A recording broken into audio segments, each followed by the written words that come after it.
This is for real now. I now reconvene the general session. Will the recording secretary please call roll? Kathleen Olive, Kirsten Barnes, Catherine Williams Brown, C. Michael Cooney, Marisol De La Torre Escobedo, Jose Gonzalez, Makita Gwino Shire, Johanna Harwick, Alicia Hine, Terry Jackson, Bonnie Clark, Kevin Quinn, Jane Marks, Monica Martinez, Castle Redmond, Ade Rodriguez, Tina Sloan, Here. Andrew Wall. We have a quorum. Thank you. I now recess the general session, and we are going to change the order of items just a little bit. So I will now move to the Professional Practices Committee. Commissioner Hartwig, will you please convene the committee in Commissioner Cooney's absence?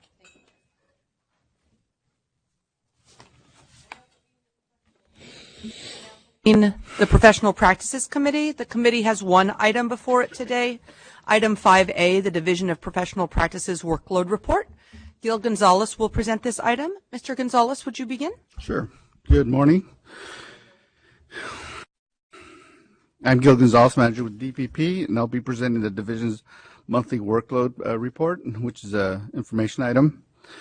To increase the oversight of the work of the Division of Professional Practices, in 2011, the Commission on Teacher Credentialing directed staff to present information about DPP's workload as part of the Commission's agenda. So we report on 6 key measurements for both current and prior years. I will be highlighting the December 2018 workload report. The total cases are the number of open cases within DPP, cases pending before the intake unit, the committee credentials, and the Commission. At the end of December, the total caseload was 2,825, which is within the normal, above the normal range, the new normal range of 26 to 2,800, and way above the 24 to 2,600 range we had before. Cases open in December, we opened 380 cases, and we closed 396 in December.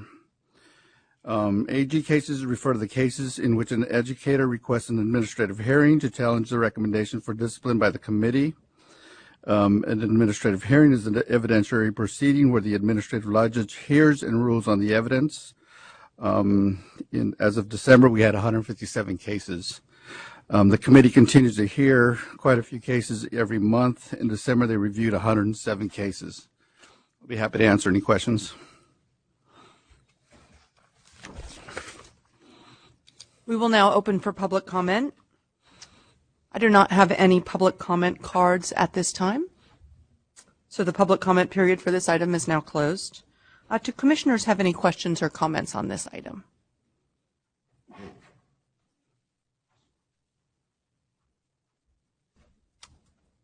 Seeing no questions, I will close this item. Thank you, Mr. Gonzalez. This concludes the business before the Professional Practices Committee. The committee is adjourned. Thank you, Commissioner Hartwig. Next, we will move to the Certification Committee. Commissioner De La Torre Escobedo, will you please convene the committee?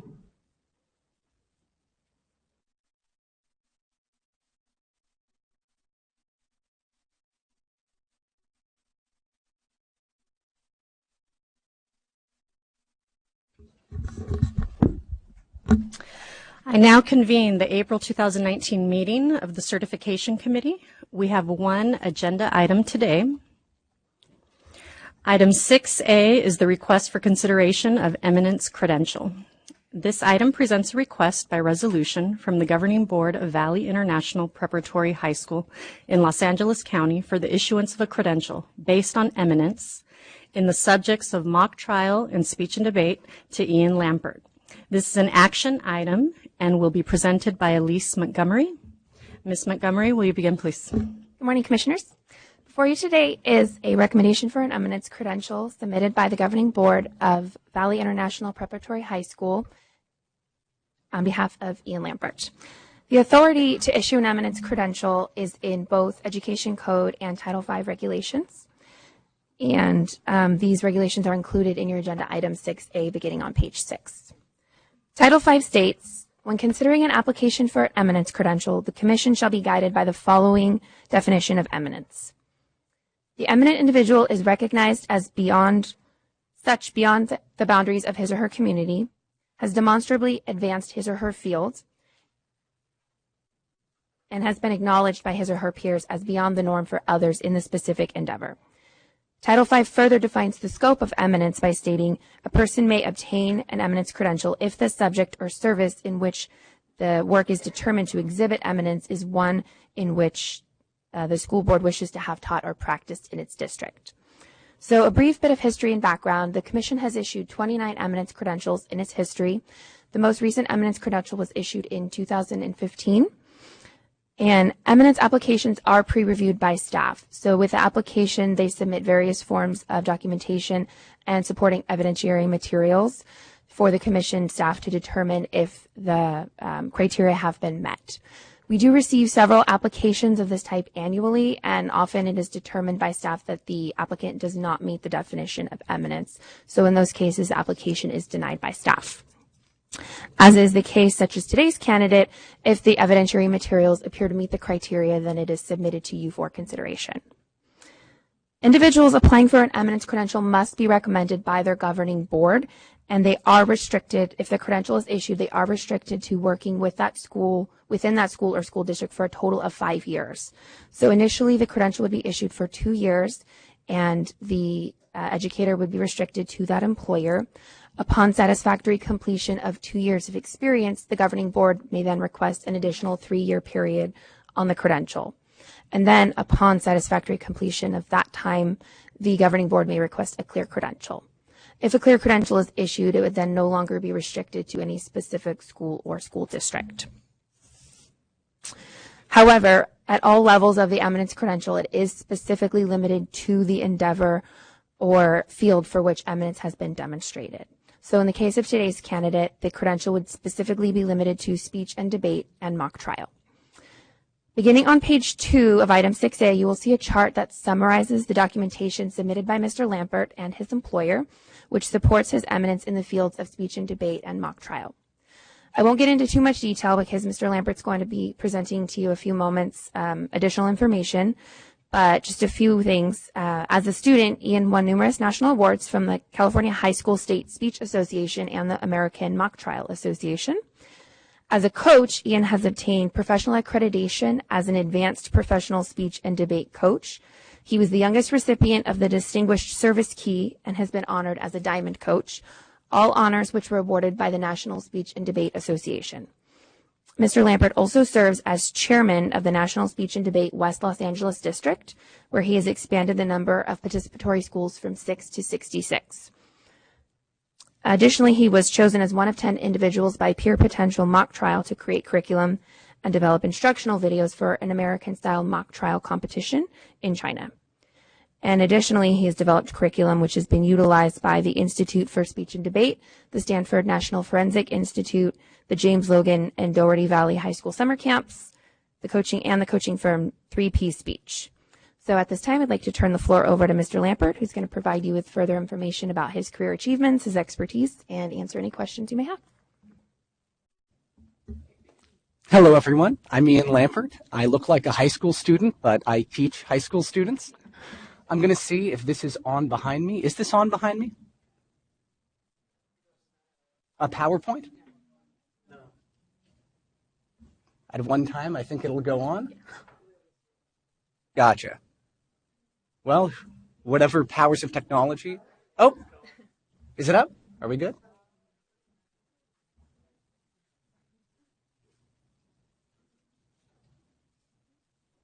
I'm holding my breath in anticipation. This is an exciting moment in my life. It's okay.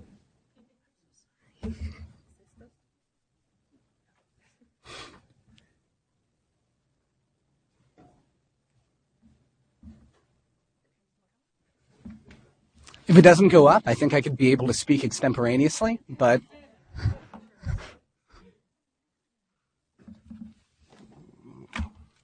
can I take it down for a moment?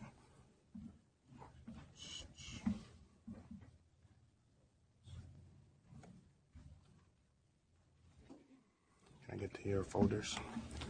Sure, this isn't my laptop, but that's the only presentation right there.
I think that's okay.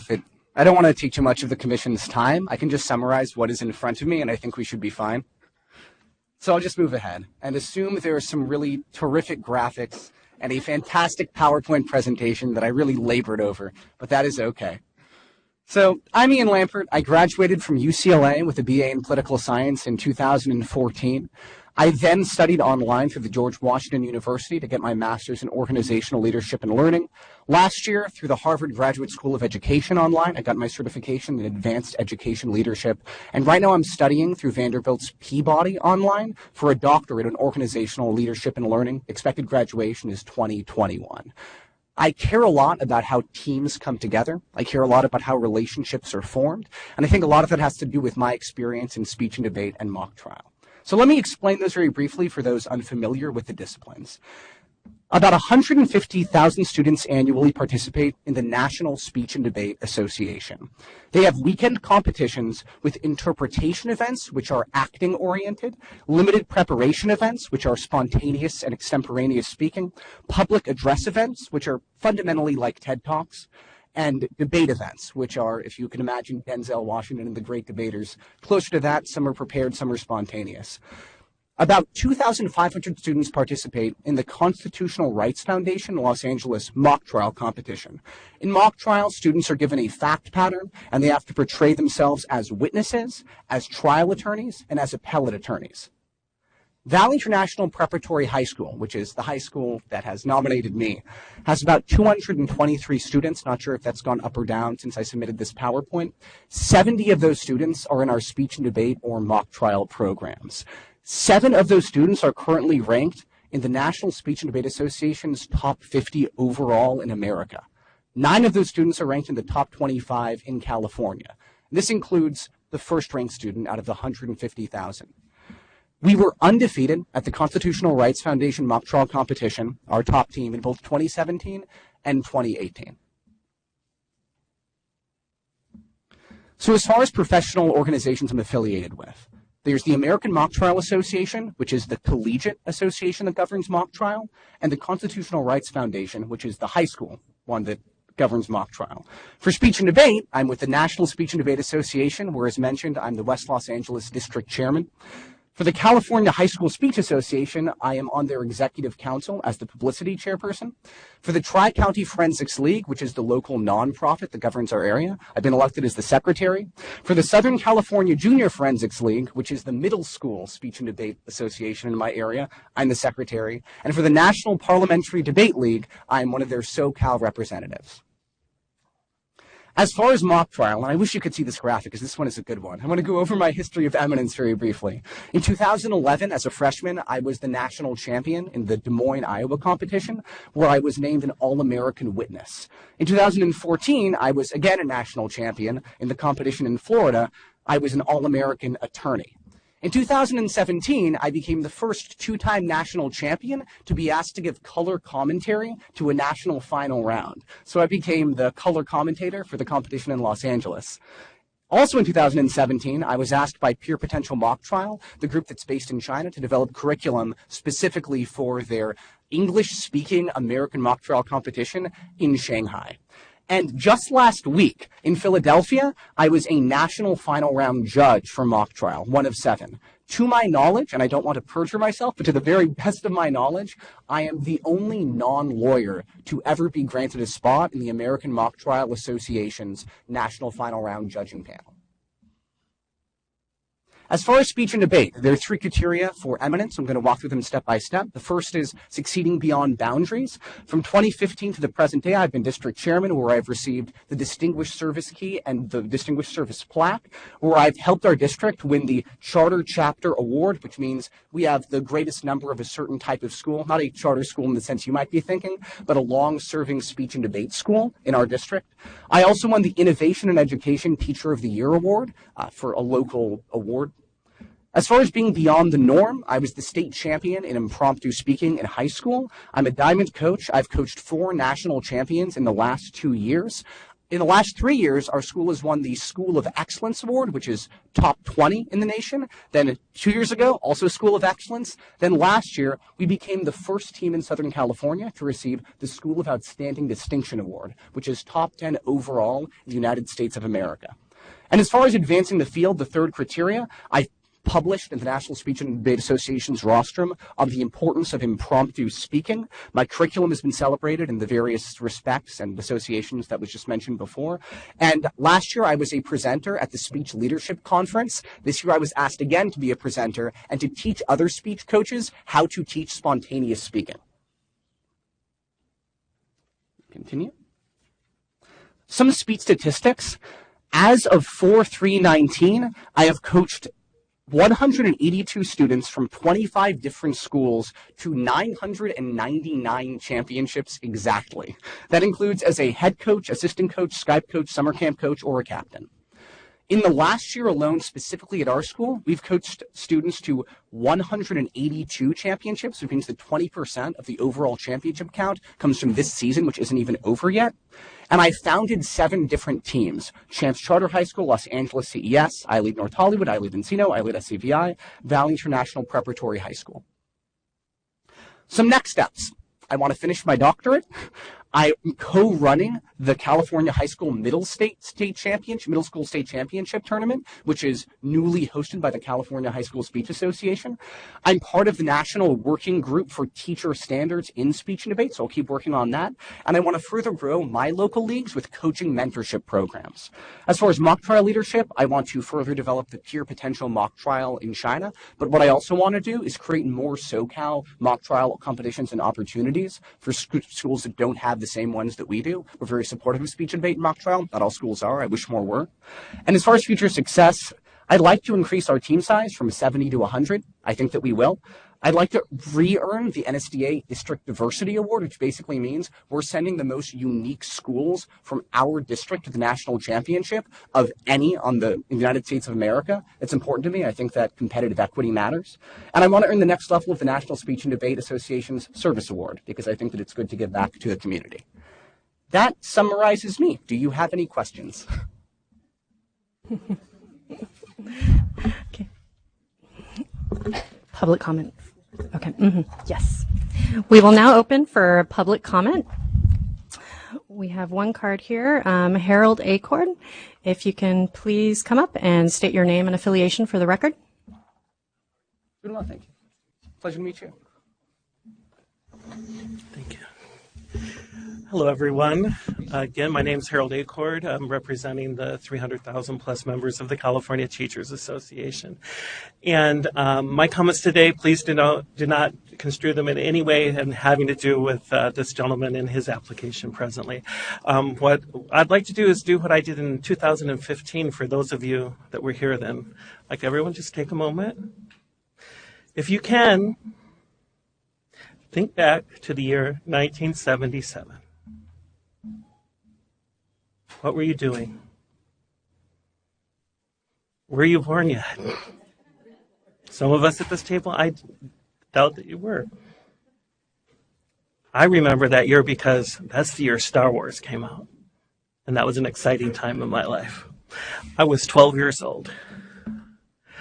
I am now 54 years old. 1977 is the last year that this commission has looked at its standards for granting someone an eminence credential. And I think that's an issue. It's a huge issue. There are a lot of things that are important to us as educators around diversity and other issues that we need to make sure that people who are coming into our profession have. And you are the gatekeepers for that. So I asked in 2015 that some item come forward for you all to discuss in a future agenda. What are you going to do around eminence credentials to make sure that someone can teach students with IEPs appropriately, students who are English learners, and all of the diversity that we have as a state, and all of the other types of pedagogy and research that have happened since the year 1977, which was a great year. I liked it. But a lot of things have moved on since then. So just respectfully, the California Teachers Association is asking that you actually do follow through and put something on your agenda soon in order to discuss eminence credentials. What will you be doing? What will you be doing to ensure that someone who will end up with a credential for life and will be able to take that credential anywhere in the state after so many years, that they are truly prepared to be a member of our profession and do right by every single student in the state. Thank you very much. And good luck to you. Thank you so much. All right. The public comment period for this item is now closed. Do commissioners have any questions or comments on this item? Commissioner Clapp? Actually, I think my question might follow the comments that were just made. I noticed that in one of your letters of recommendation that your director at the school, at one of the schools, let's see, it's the Valley International Preparatory, actually included some information and said that you put undeserved student populations at the forefront and pay special attention to the needs of first-generation American kids, LGBTQ plus students, low-income students, kids with learning differences, and that all of them are potential stars to you. And so I noticed that actually before Mr. Acord spoke, and I was just wondering if you could speak to us a little bit about your practices and what you do that earned you such high praise there in that letter. I'm going to speak from the heart because you kind of have to in a situation like this. We have a school that I think functions as a safe haven for many students who have IEPs and for LGBTQ students in particular.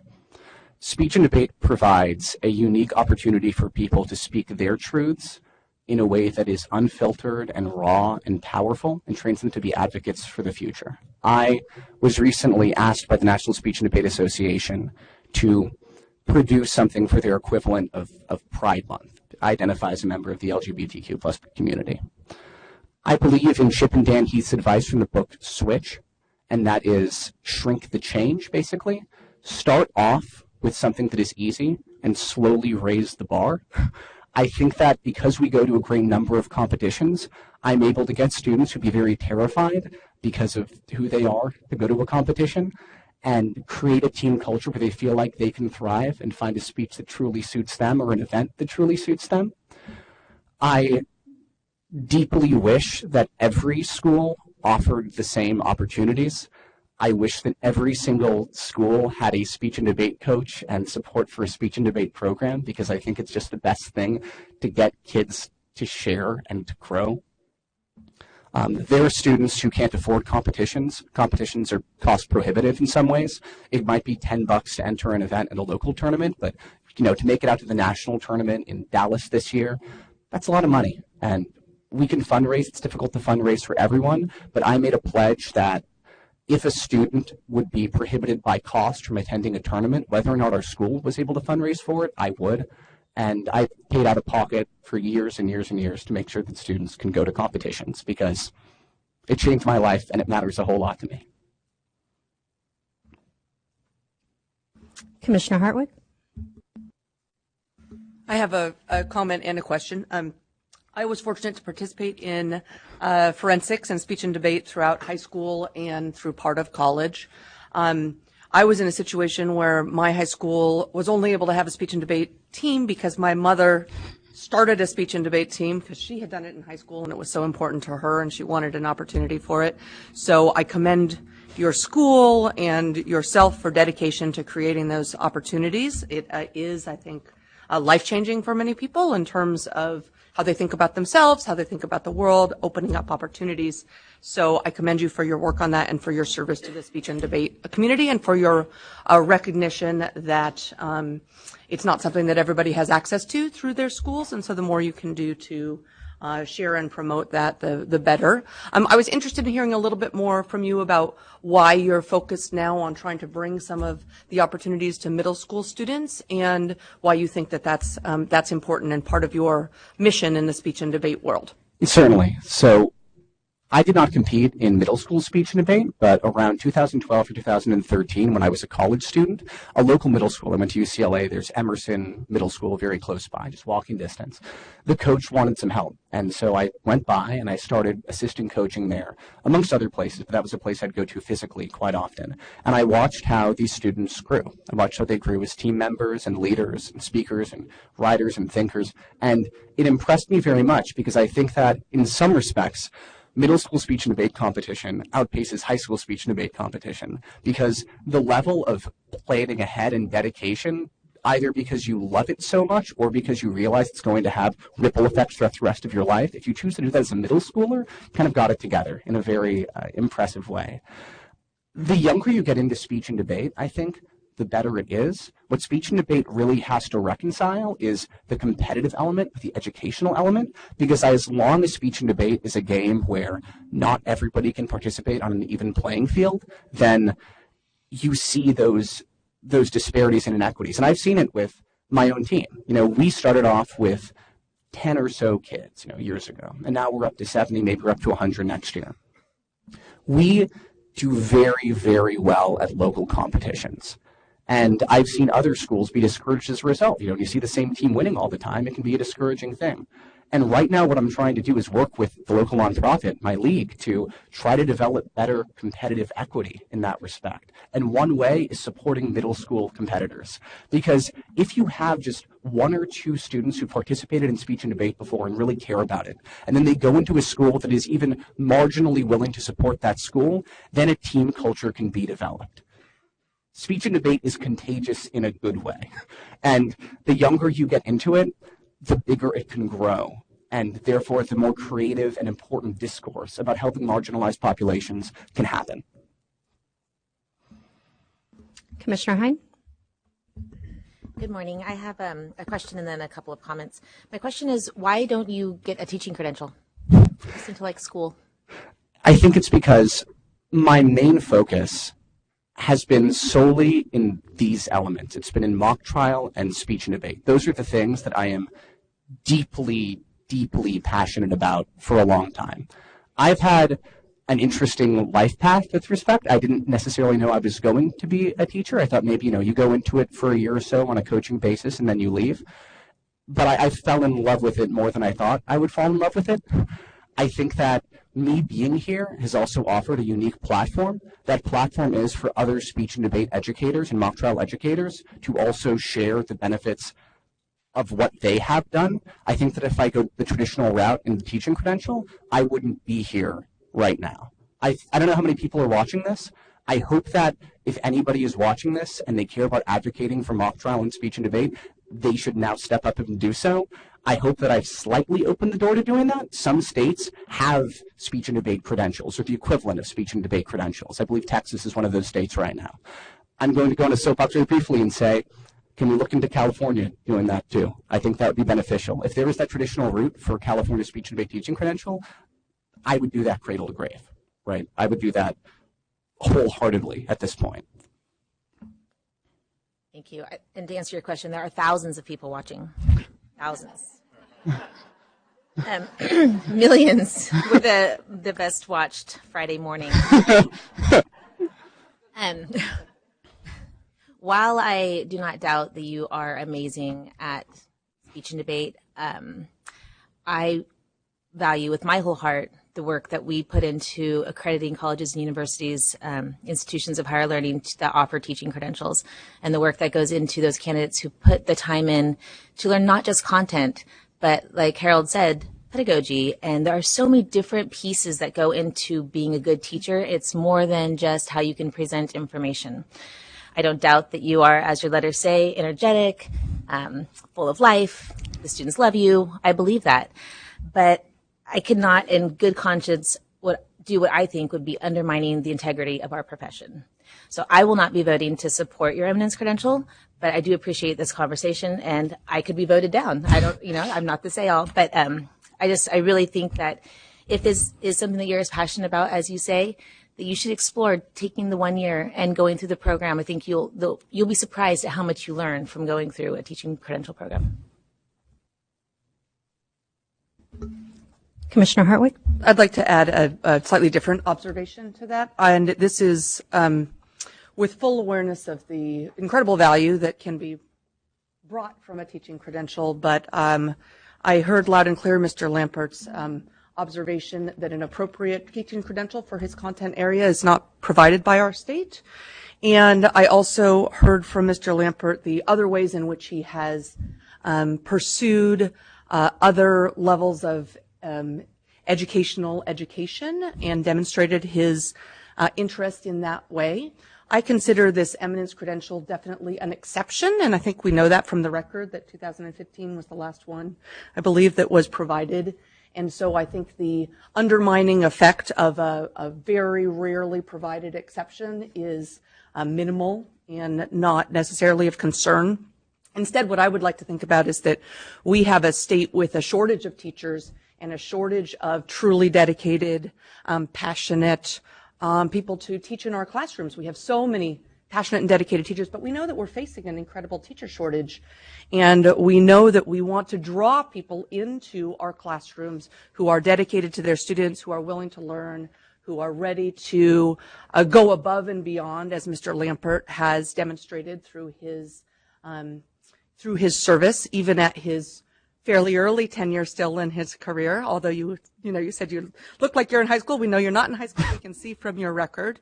And so I actually would like to support that. I think this is an instance where we have the authority to make an exception for an individual who has demonstrated a real commitment to multiple different goals of the commission in terms of raising up students from all sorts of different backgrounds and providing them tools to live well in the 21st century. And so I would support Mr. Lampert's application.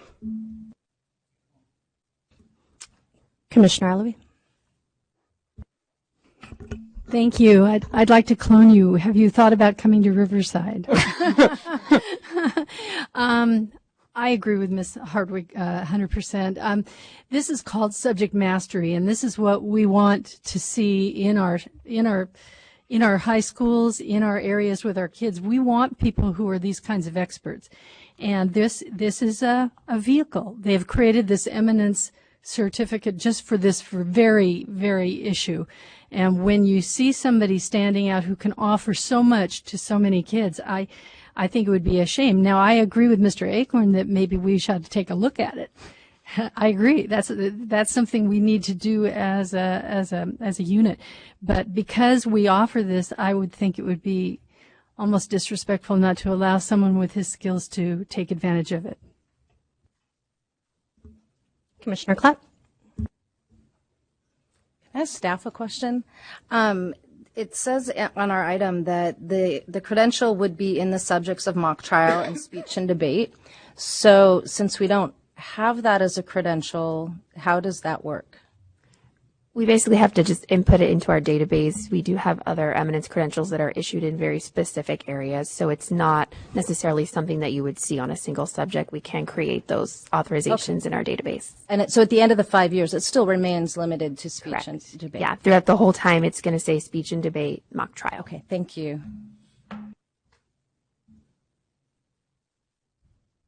Madam Chair? Good morning, Mr. Lampert. Good morning. Can you hear me? Is this working? Yeah. Yeah. So I was wondering if you could talk a little bit more about maybe non-traditional students in speech and debate. So whenever I think about speech and debate, I think about students who are already very articulate and who want to, hone their skills. But what about students possibly for whom English is a second language and they're still getting very fluent in that, or other students for whom they've never considered they would be the students who could actually participate? Have you worked with students who are maybe non-traditional in your area, and could you tell us about that and what you do? Yes. So first I want to talk about a pretty remarkable student that is not mine, but is sort of an exemplar student for non-traditional ones in speech and debate. Last year at the Collegiate National Championship, a competitor from the University of Texas at Austin won the dramatic interpretation final round, delivering a speech solely in Spanish. In typical interpretation events, you've got a little bit of a teaser where they perform the opening part of the monologue, then they have an introduction where they break character and they introduce what the monologue's about, then they perform the rest of the monologue. In this particular presentation, the competitor started off speaking in English and basically talked about what it was like to be a part of an ESL community and not have yourself be understood or heard or listened to in a time where immigration crackdowns are scarier and scarier.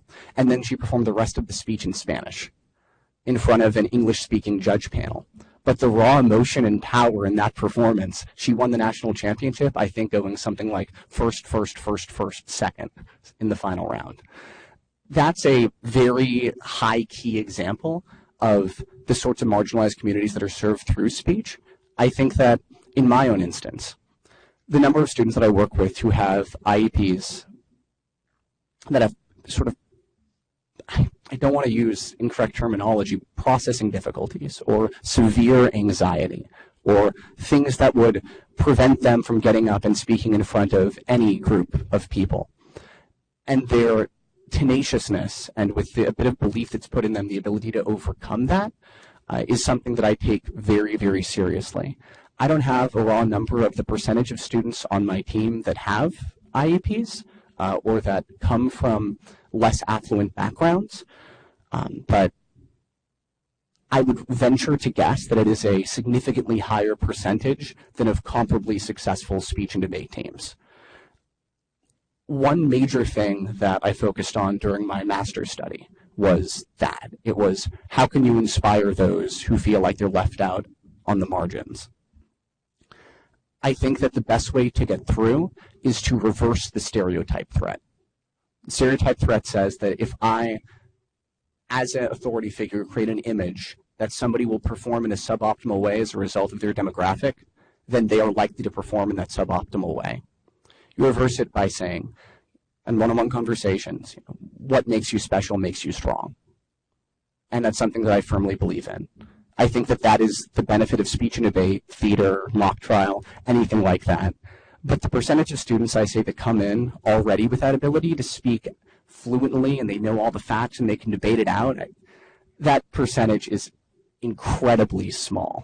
I mean, really, really, really small. I can think of one kid who is like that on my current team.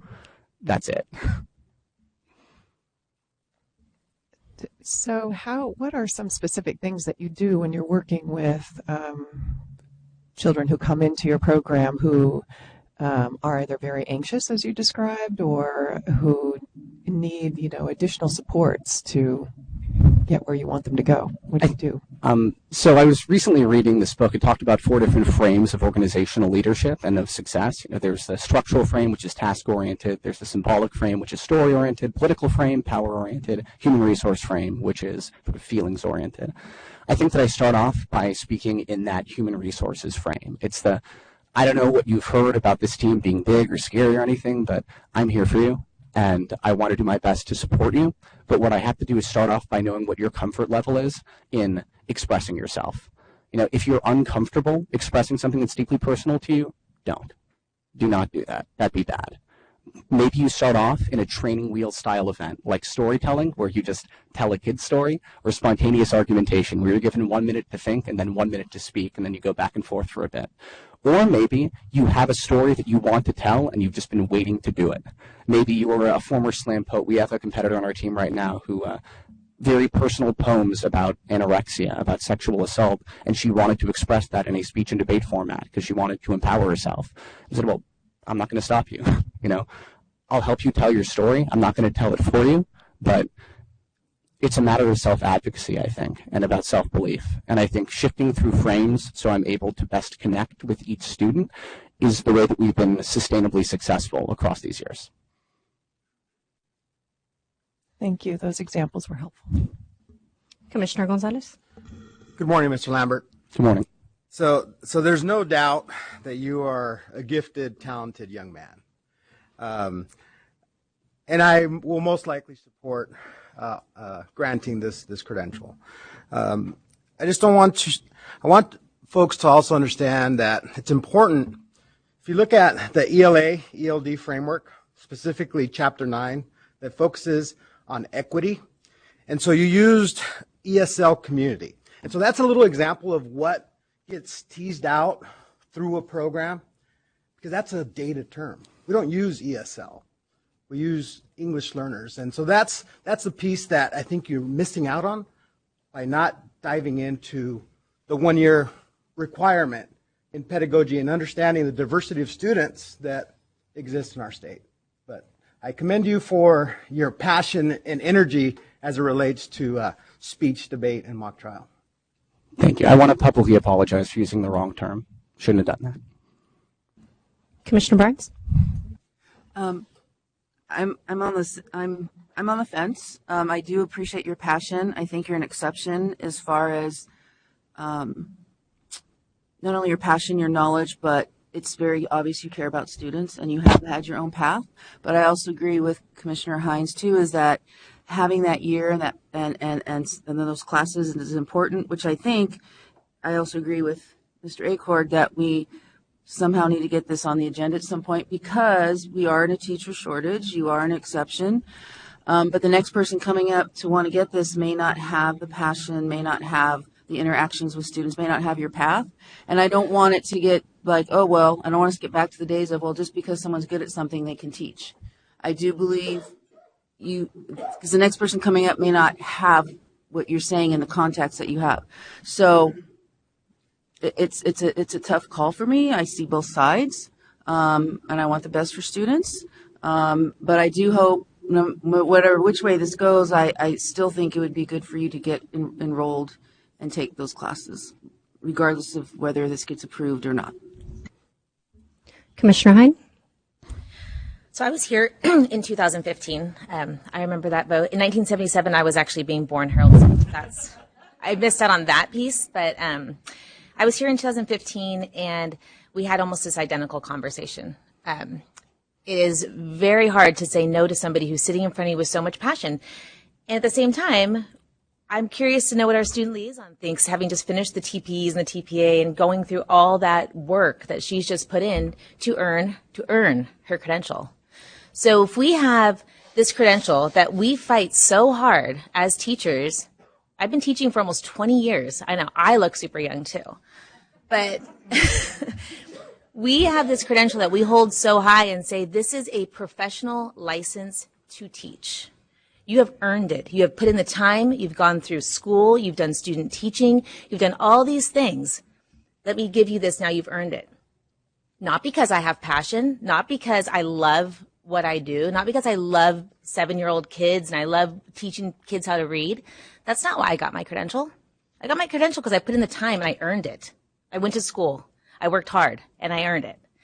And that's one thing that we cannot forget, is that this is a professional license to teach.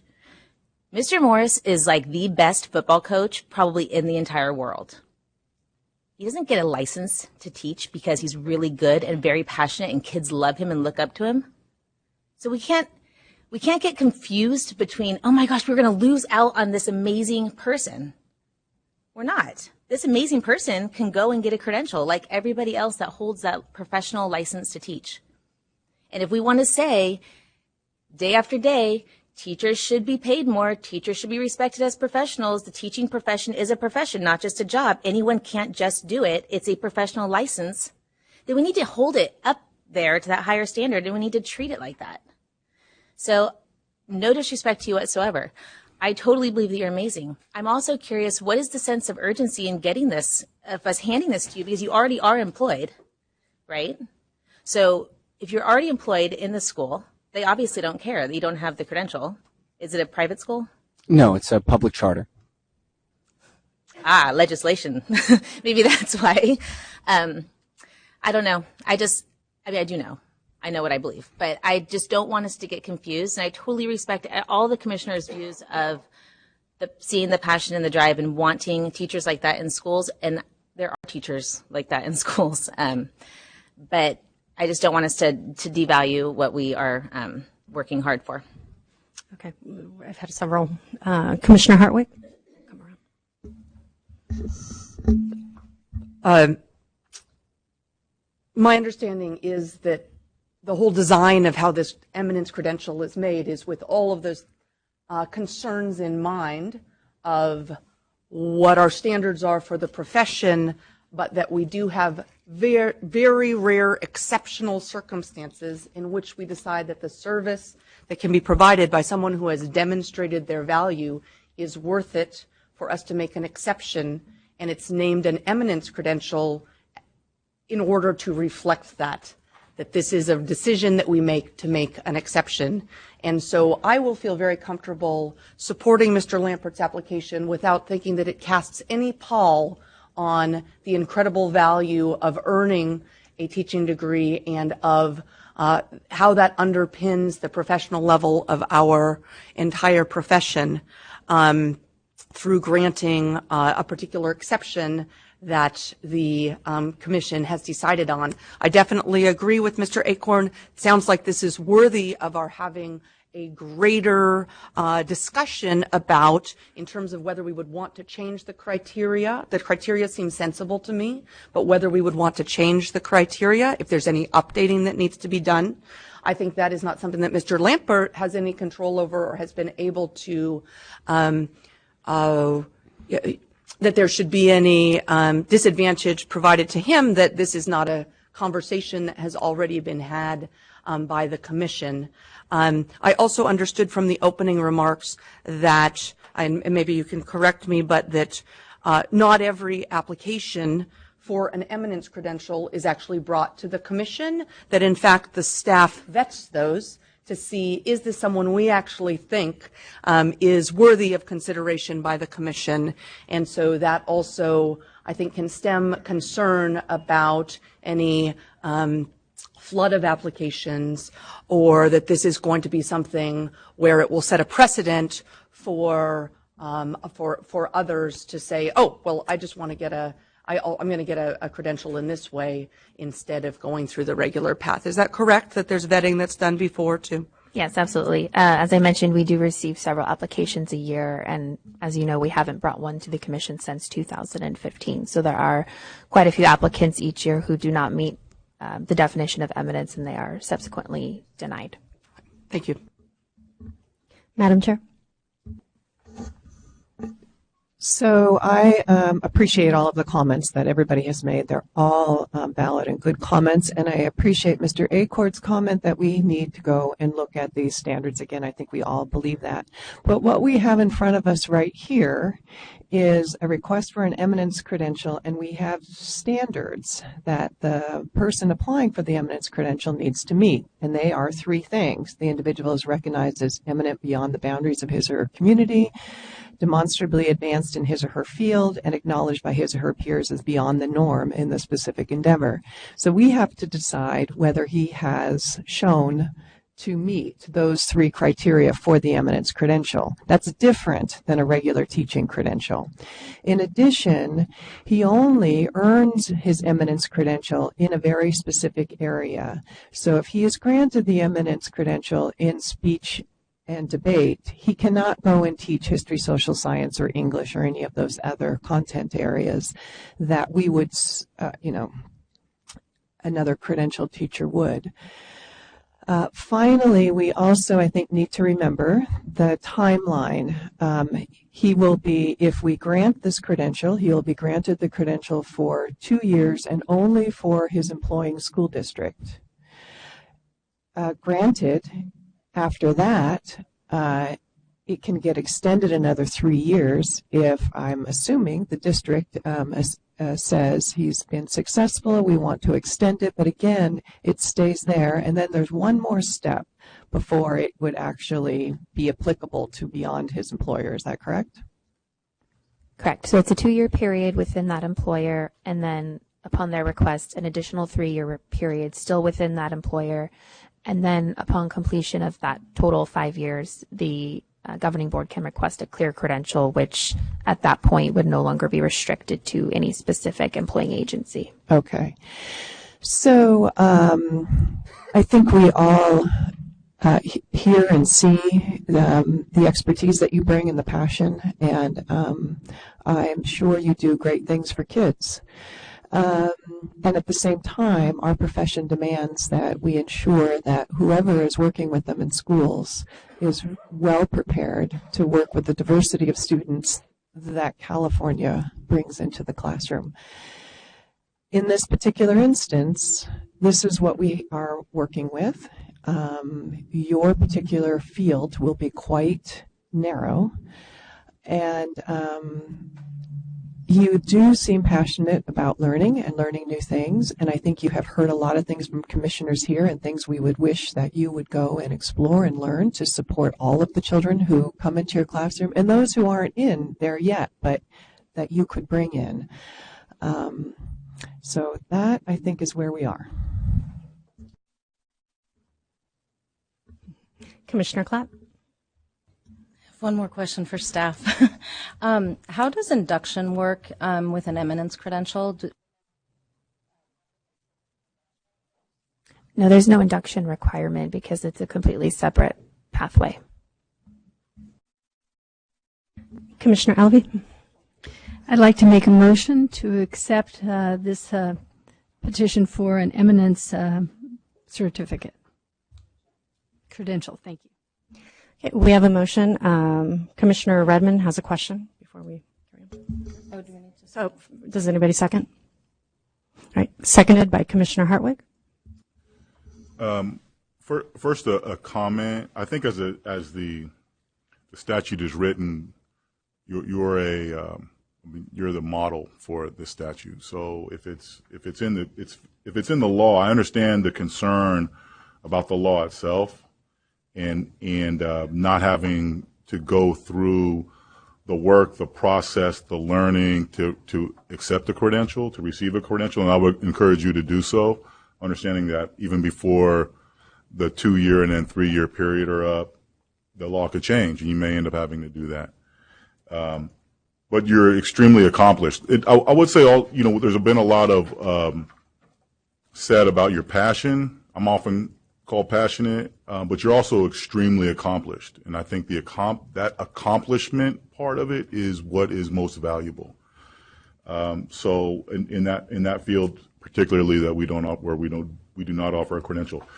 My question is, it says that the law says that after the 2-year period, the credential may be renewed upon application. Does that mean it has to come back to us, or who would approve the application renewal? That would be reviewed by staff. The application would be submitted through the traditional process, and the governing board would include a recommendation form to request the additional 3 years, but that would not have to be brought to the commission. Okay, so our staff. Commission staff, correct. Thank you. Okay, so we have a motion on the floor by Commissioner Alvey and seconded by. Go ahead. Mm-hmm. So I'm the student liaison, and I'm currently in a education specialist program. And while I understand what everybody is saying, I would just encourage you that if you are given this Eminence credential, to take advantage of the program development options that your district offers. I know that from my DCTs or master teachers, they tell me how much they learn from these program developments and how they are kind of like a second form of education for them. And I just want to also speak on behalf of special education students. I was really excited and glad to hear that you have students with IEPs that you work with, because when I was in a speech and debate program in my high school, I was really sad to see that it was a lot of people like myself who kind of step up and they like to talk and they're outgoing. But there wasn't a lot of the students with a speech disability or students that were kind of in the background. So I would encourage you to also continue to do that and try to draw them in and maybe even work with the special education teachers, because I think it's a great way. I know I have a lot of students who speak their minds. So I think that if they learn the proper way to speak their minds, it would be amazing, and they could probably find things that they would never have thought of if they didn't have somebody like you. So take advantage of both of those options if you are granted this Eminence credential. Thank you. Okay, so we have a motion to approve the request for an Eminence credential. All those in favor say aye. All those opposed? Raise your hands, please. All right. Motion carries. Thank you, Ms. Montgomery and Mr. Lamperton. Thank you very much. Having no additional items today, I adjourn the certification committee. You want a break? You can just go. We're not going to do the next one. We are going to move next to the Legislative Committee. We're still having a little bit of technical problems with our PowerPoint. So, Commissioner Hind, will you please convene the committee? I would love to. Give me 1 second. All right. I now convene the April 2019 meeting of the Legislative Committee. The committee has one item before it today. Item 7A is status of legislation. Joshua Speaks will present this item. Mr. Speaks, will you please begin? Good morning, Commissioners. I guess someone has to go after the guy who teaches public speaking for a living, and I drew the short straw this morning. So first, I'd like to orient you to where we are in the legislative session. The legislature has actually started their spring recess. That goes from April 11th through 22nd. So for the next week or so, there won't be much action. But then when they come back from their spring recess, we're into sort of that that hard slog that they go through to get all of the bills out of their house of origin. So for those commissioners who are a little bit newer, the legislature has a series of deadlines, and bills have to move through each of those deadlines, and if they don't, then they call them dead. They're not really dead because there's all kinds of rule waivers and special treatment that they can get, but essentially they're dead for the remainder of the year. Since this is the first year of a 2-year session, those bills will have a second shot to get through the entire process in year 2. So what will happen when they come back from their recess is they have until May 3rd for policy committees to hear bills. That's their first step, is to get through a policy committee. And then they have until May 31st to get out of their house of origin. So Senate bills need to get through the entire Senate. Assembly bills need to get through the entire Assembly. So with that, the Commission has 3 pieces of sponsored legislation this year. I'll start with those. The first one is AB 525, and that is our technical and minor policy bill. And that bill is humming right along. It has made its way through the policy committee, the education committee, and also through the appropriations committee. So it's now headed to the floor. It received 1 no vote in appropriations, but it received unanimous support in policy committee. So we don't anticipate any concerns with that on the floor. AB 1219, that's our teacher assignment monitoring bill, and that has also made its way through its first policy committee hearing. In policy committee, it was substantially amended with a set of amendments that was recommended by the education committee. So we were in sort of a situation where, you know, they say, take our amendments or your bill doesn't move forward. So we took their amendments. The sum total of those amendments was essentially to increase the oversight on charter schools.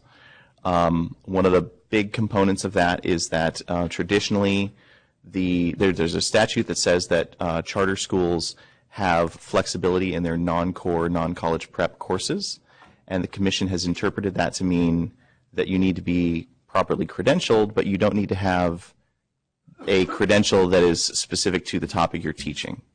So in those non-core, non-college prep courses, if you have, say, an English credential, that would authorize you to teach any subject that's non-core, non-college prep. One of the amendments that was taken into the bill was to require an appropriate subject-specific credential for all courses, whether or not they're core or college prep, as part of assignment monitoring. So with some of those amendments, the bill did move forward, and it is now waiting to be heard in the Assembly Appropriations Committee. Then our last bill is AB 1765, and that is the bill to take a look at our teacher discipline process. We've been having some really constructive conversations with stakeholders about that, but at this point, one of the things that's come out of those conversations with our stakeholders is that we're going to need to take a look at the entire process, and we're going to need to take some time to do that. And as I said, we have these deadlines that we have to meet.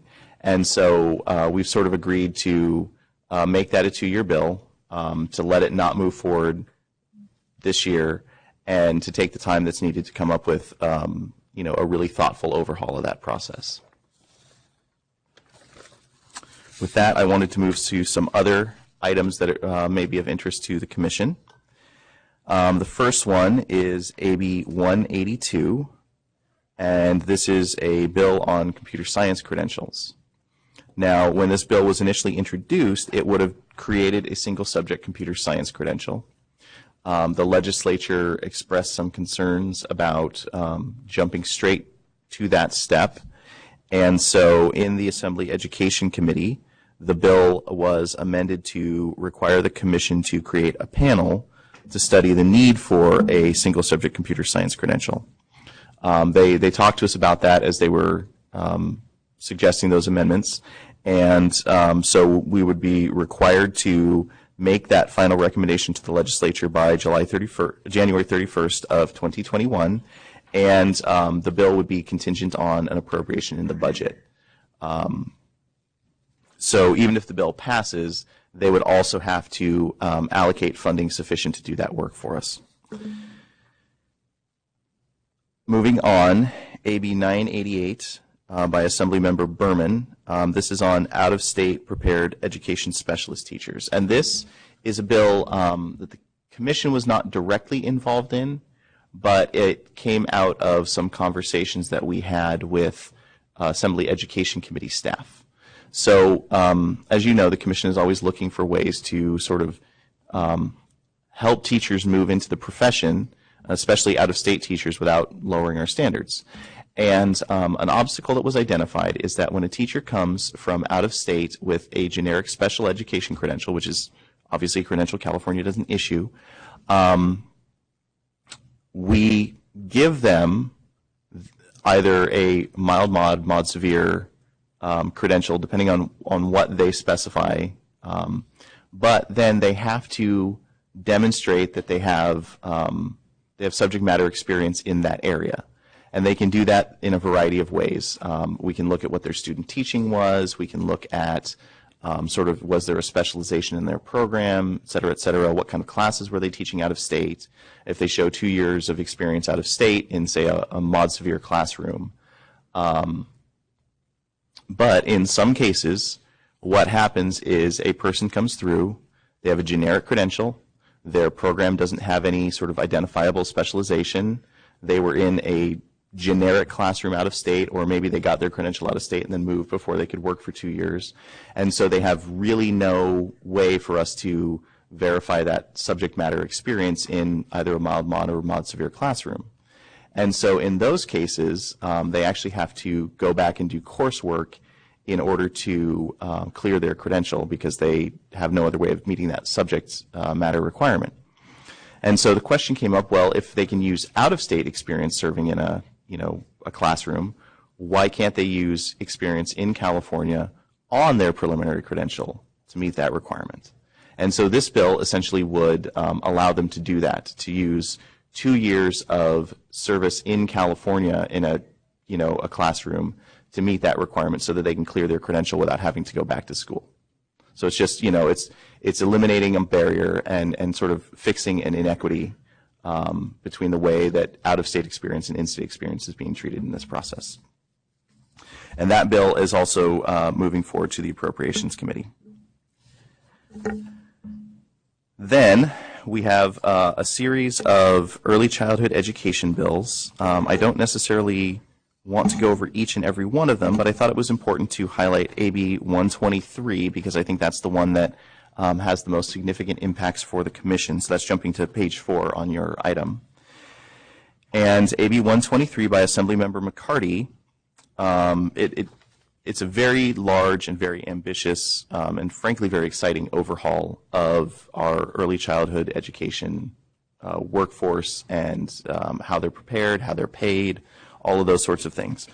And as part of that, it has some changes to the requirements for lead teachers. And it implements sort of a ramp-up process to require more education of those head teachers so that by 2028, the bill requires them to have a baccalaureate degree. It also makes some changes to the funding structure so that they would, be able to be paid commensurate with, requiring more of them.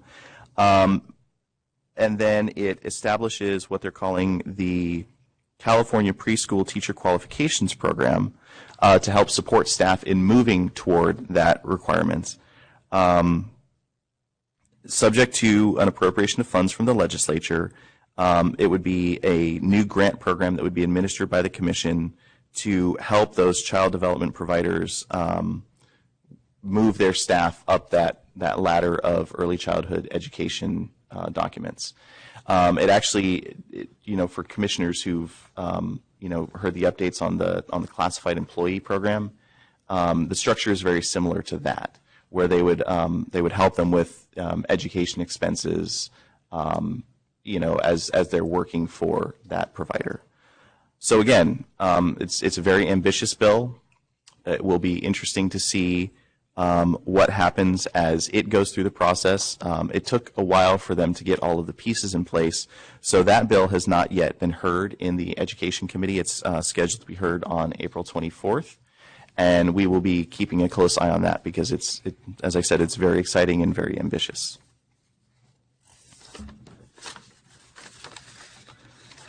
With that, I think the last bill that I wanted to highlight on page 5 of your agenda is AB 221 by Assemblymember Garcia.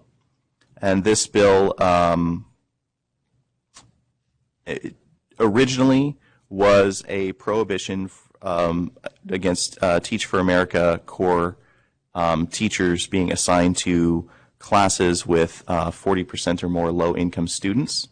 The bill was heard in the Assembly Education Committee on March 27th, and it was amended to remove the explicit reference to Teach for America, and instead what the bill would prohibit, commencing with the 2021 school year, is it would prohibit any school, including a charter, from contracting with a third party to provide intern teachers if they're paying a fee to that third party, if the teachers are agreeing to a term of less than 5 years, and again, if the school has more than 40% low-income students. And the debate and discussion over this bill was intense. They are sort of grappling with the question of how do you balance the need to see we understand that a teacher is not a master of their craft from day one, and they need time in the classroom to become more proficient. But at the same time, if you're prohibiting these intern teachers, whether they're Teach for America or some other program, we have a statutory framework that says that you have to prioritize hiring fully prepared teachers, then intern teachers, then emergency credentials, and so on and so forth. And if you're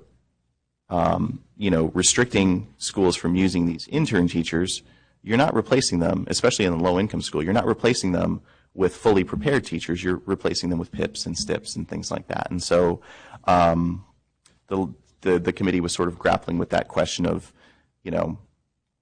in the abstract, if we could replace these, these inexperienced teachers with fully prepared teachers, wouldn't that be better? Well, yes, of course. But how do we do that? So anyway, as I said, it was intense discussion, but the bill did get out of committee, and that one is also scheduled to be heard in the Appropriations Committee. And so we're keeping an eye on that one as it moves forward as well.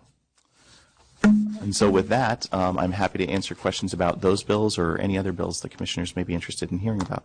Excellent. Thank you, Mr. Speaks. I have no public comment cards. Commissioners, questions? Commissioner Barnes? Hi. I do have a question, concern about SB 428, about the this mental health training for all classified, certificated. While on the basis, I like it, but when you get more into the bill and it talks about providing instruction to staff, including teachers, classified, everybody, on recognizing the signs and symptoms of mental illness and substance use disorders, including psychiatric conditions such as schizophrenia, bipolar, major clinical depression, anxiety. I'm a little concerned about recognizing what the expectation of the teacher is going to be, or the classified person, as well as how they can best provide referrals to mental health services, substance abuse disorder.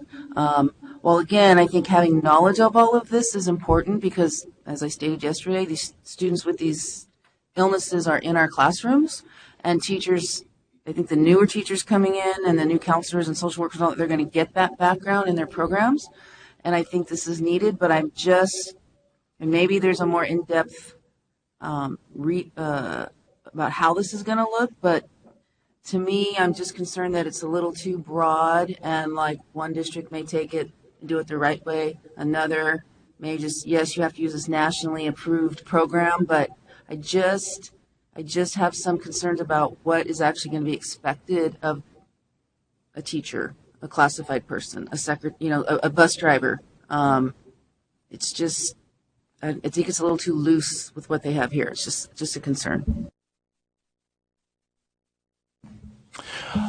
So I have had some discussions with the advocates for that bill, and that is a concern that's come up in the legislature as well. I think so. They lean very heavily on this analogy to actual first aid, to CPR training and things like that. And in a lot of ways, that analogy makes sense. Because what they're saying is, look, you're not going to cure a student's mental illness. All we're trying to train teachers to do is say, this kid has a problem, and I know the resources to refer them to for better treatment. Just like with CPR, you're trying to stabilize them until the ambulance gets there. However, with CPR training, it's very cut and dry. There is one way to do chest compressions. Well, 3 ways depending on whether you're an infant, child, or adult. But whereas as mental health issues, like you're saying, they're much more diverse. They can manifest a variety of different signs. It may be easy to confuse one illness with another, that sort of thing. And one of the things that was pointed out in the committee when this bill was discussed was that there's not necessarily one recognized way to handle things the way that there is with CPR. And there's not necessarily one authoritative body the way there is, if you hear that a CPR program is certified by the American Red Cross, we just all assume it's good, right? There's no similar authoritative body providing services like this. So the advocates of this bill have a program that they've piloted in some areas, and they think that they've seen some really good results with, but it's not sort of a universally accepted standard. So that is part of the conversation going forward. I think what the advocates have said sort of in response to those concerns is just look, we're not saying that this is, a perfect system. We're not saying that you're going to be able to diagnose students when you're done with it. We're just saying that you're going to know that there's a problem, and you're going to sort of know where the resources are. But those conversations are going on, and I think that that's,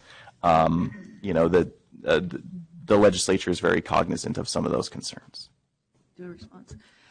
And I appreciate that. I'm also concerned with the part about that the bill would authorize a teacher to provide youth mental health first aid to pupils and would prohibit a teacher who provides youth mental health first aid from being held liable for any civil damages. So while we have very prudent, very teachers with common sense, not everybody in education, it concerns me that this is just, again, so I have this training. I don't even know if it's an hour. Is it 2 days? Is it 5 hours? And so now in my head, I think I'm an expert and I refer you. Where's the follow-up? I mean, I guess I'm looking at it from the counselor standpoint, social worker. I refer a student to mental health or I refer them to counseling. I'm following up with the student. I might be following up if I have a release, just referring them somewhere, and now you're not held liable. Well, maybe that kid has told a teacher, I'm suicidal, so they refer you to the hotline, and then you go kill yourself, and there's been no follow-up. And I'm using an extreme example, but I think there could be some very unintended consequences. So I guess my concern is, what is this training? I guess as it flushes out, how in-depth is it? Because if it's just an hour PD, that's not going to suffice. And that's not fair to do that to the educators either. That's not fair to do that to the bus driver, the teacher, the administrator, the secretary, the cafeteria person, whoever. So while I think, yes, everybody needs to know about what these conditions and how to help students with that, and I like that part of it. You got a kid in your, I've just told you have a bipolar kid. What does that mean? How do I deal with that student? I just hope that there's more, and where they're doing their field tests. Is it in a very small, isolated? Or are we doing it like in Oakland? Are we doing it in LA Unified? Or are we in a little small district? I mean, it's way different where you do this kind of field study. So again, I'm not opposed to everybody having as much knowledge and information, especially with the needs our students have. I just have concerns about what this is going to look like. And just to answer one of your questions in there, it's a 1 day, all day training. So again, that's a very short period of time to cover, a subject as broad as mental health. And there's also there's been some discussion of getting some funding to do sort of a broader pilot study. I'm not sure where they've been piloting it so far, but to do a broader pilot study where they sort of take a couple of different counties that represent different aspects of the state's population. So maybe you do have one sort of rural, isolated county, but then you do, a more urban county, that sort of thing, and to train everyone in the county. So from the bus driver on up to the superintendent, and then to take a look over a longer period of time to see what has happened to mental health issues in that county, what has happened to, say, teen suicide rates, what has happened to students diagnosed with schizophrenia, those kind of things. So I would not be shocked to see something like that happen before a bill like this that sort of, mandates it for everyone goes into effect. But those conversations are all still going on. Good conversation, Commissioner Barnes. Any other questions or concerns? I have a question. Oh, go ahead. Mine's quick, clarifying. Currently, who is authorized to teach computer science? What credential? Business, industrial technology, education, and mathematics. And there's also CTE credentials, but those are the academic ones.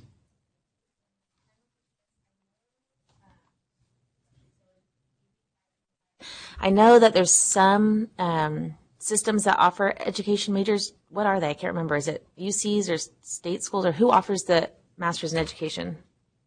Or education majors, I'm sorry, not master's, majors in education. Well, actually, right now, one of the bigger concerns we have with education degrees is folks coming in from out of state. Because while there are some California schools that do offer them, because of the restriction that California's had, we all know the sort of the standard degree that you get in California is a liberal studies degree.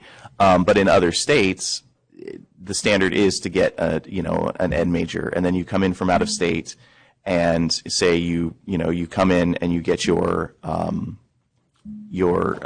multiple subject credential, and then you do it for a few years, and you say, you know what, I'd really like to be a special ed teacher, or maybe I'd really like to go back to school and become a counselor or something like that. Then we have to say, no, sorry, you're good enough to teach our gen ed students, but you're not good enough to teach our special ed students. So.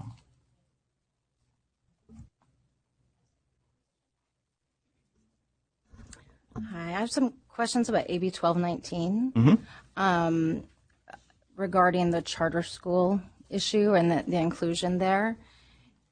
And I guess I want to preface it by saying that most of my teaching career was spent in a traditional public school, although I currently teach at a public charter school, and I worked at CDE for a while in the charter schools division there. So I feel like I have perspectives from all sides, and I just want to say that I'm not speaking on behalf of any of them, but I have concerns about the commission. We're sponsoring this bill, and it seems to me like we're getting kind of into this charter realm, and I'm just curious if, and I wish, and maybe there are out there, but if there are any charter school advocates who can speak to the effects that this bill would have on charter schools and credentialing and the local agreements between authorizers and charter schools, and how I'm looking at section 44258.9C4, but there's language there that says, kind of the tail end of that says taking into account local assignment options, and I don't know what exactly, if you could maybe explain what that means. Is that saying that would take into account the agreements made between authorizers and charters? Is that what's meant by local assignment options, or what's meant by that phrase? So local assignment options, there's various sections of ed code, and I'm not an expert in this area, so I'm going to tread very generally and lightly. There are various ed code sections that allow school districts, or in this case charter schools, to issue exceptions and things like that, to authorize a teacher to sort of teach outside of their credential, and they require sort of an action from the board. So it's distinct from your principal just misassigning you. Right. And we have been having some discussions about, if the bill passes in its current form, what sort of local assignment options can we make available? Because we understand that, if you're a charter school and your math teacher, well, math wouldn't be a good example because that's a core subject area, but if one of your teachers in a non-core subject, they've been teaching for 20 years and they just don't happen to have the right credential, you can't snap your finger and get that person credentialed overnight, and you're certainly not going to fire them because they don't have the right credential and the law changed. So we're looking into ways to sort of ease that transition if the bill were to pass in its current form. So in a case like that, I guess just to get a little bit more specific, they would be able to apply for a local assignment option on behalf of their teacher. Sort of depending on the circumstances, there are different options available, but they would be able to put that teacher on some sort of local assignment option that would say, okay, for the next year, you're authorized to do this while you're getting your credential, and then it's a renewable thing. And I guess, am I stumbling too much on this, Aaron, or am I covering it accurately? So essentially the point of local assignment options is it's the school board or, whoever's in charge of the charter, depending on the circumstances, sometimes that is the local school district, but, other times it's not. They have to make a conscious and public decision to say, we want this person to teach in our district. We understand that they're not properly credentialed at the moment. We're taking an action that is going to allow them the time to get properly credentialed. And we see that as we like the idea of putting someone on the path to getting the right credential, as opposed to a misassignment, which is where you just say, well, we don't care if they have the right credential, we're going to put them in this classroom. Does that make sense? It does, although it doesn't, I guess, address to me the potential breadth of other situations where it might not be that they don't have the credential and they need to get it, but I'm thinking of the Eminence credential we just looked at, it might be a situation where there is no credential in an area, perhaps. And so maybe they have a credential, but it's not in the area because maybe that area doesn't exist. And again, I'm just trying to imagine some of the unique situations that might occur. So again, I guess I'm wondering who would ultimately be interpreting at a charter school whether or not that teacher was appropriately chartered. Would that be the commission having to interpret the charter and decide that? Or would that be the local authorizing agency who would decide that? Who would decide that, I guess? So I'll answer this question and then I'll shut up because she knows more than I do. Okay. So the local educational agency, whether that's a charter or a district under the bill, works with their county office of ed, and the county office of ed has that sort of credentialing expertise.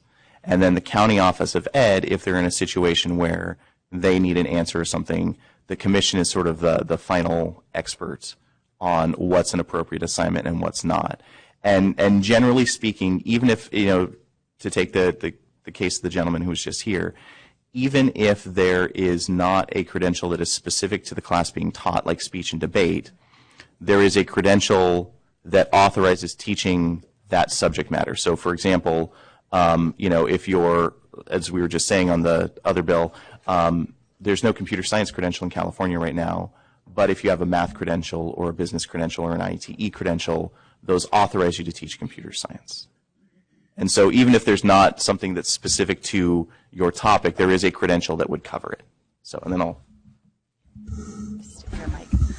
Well, there are sometimes courses that there is no credential to authorize that specific, and it's not a subsumed subject that would fall under a broad single subject area. But in those cases, there are Title V regulatory local assignment options that an employer can use that would allow that person to teach in this subject area because there's no credential that authorizes it. So it's a local level decision, and they use this local assignment option. Public schools do it all the time, and so the public charters would be able to do that as well.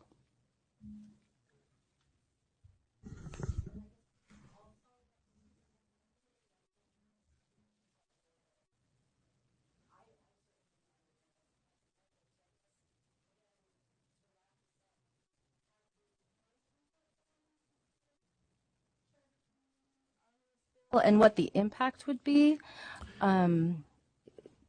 So yes and no. We have a large stakeholder group, and so we've reached out to CTA, CFT, AXA, all of those, and that includes the Charter Schools Association. We've had conversations with them. Mostly the author's office has been doing that. These amendments, to be totally fair to the charter folks, we did not know about these proposed amendments until about a day before the committee hearing. And so the charter folks did not know about these amendments until about a day before the committee hearing. And so in the committee hearing, they got up and said, hey, we've had about a day to process this, so we don't have a position right now, but at first blush, we're concerned. And so we are continuing to talk to them and to try to work with them. And we certainly don't want this to be any more punitive to them than it has to be. Hey, other commissioners, questions about Ledge? All right, thank you so much. This concludes the business before the Legislative Committee, and the committee is adjourned. Okay, before we go any further, let's take a 10-minute break. We'll come back at 10:15.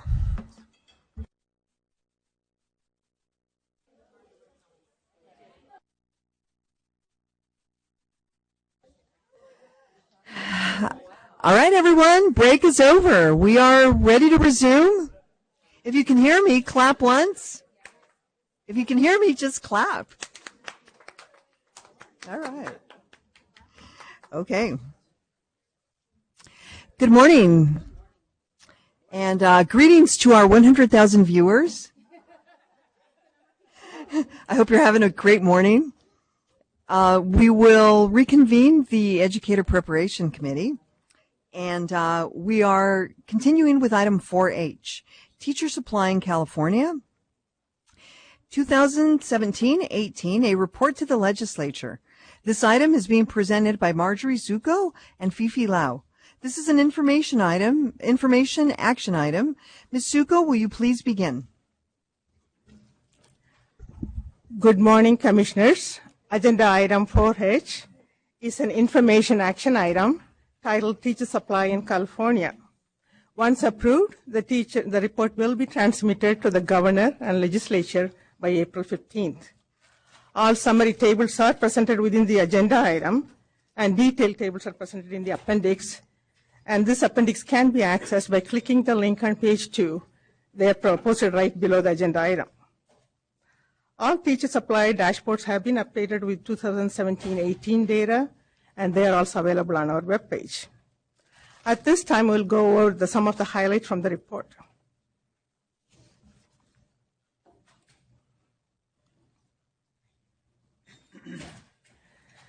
Before we start with the actual findings from the 17-18 report, we thought we'll give a brief background of why we do this report every year. Teacher supply report came out of the Assembly Bill 471. According to Education Code 44225.6, the Commission must report on the following. The required items are also listed on page 3 of your agenda item. First, we report on the number of teaching credentials, multiple subject, single subject, and education specialist recommended by institutions of higher education. We show the numbers. They're coming through the traditional pathway as well as by university intern pathway. Second, we show the number of individuals recommended by local school districts coming through the district intern program. In 17-18, we had 12 different local agencies recommended these credentials. And third, we report the number of credentials issued to teachers who were trained or prepared outside of California. This will be our out-of-state teachers and out-of-country teachers. And then 4, we report on the number of emergency permits, credential waivers, and other authorizations related to teaching. For 5, based on 8 Code 44253.10, we also show the number of certificate of completion of staff development. Finally, we show the number of interns, permits, waivers requested by school district within each county, as well as by subject area, and then show them the statewide picture.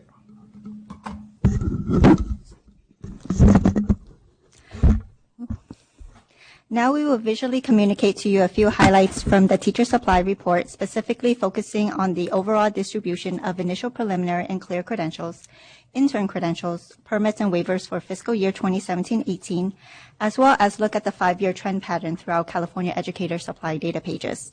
However, this part of the presentation will not be available to remote viewers. All of the data are available on our Commission dashboards, though.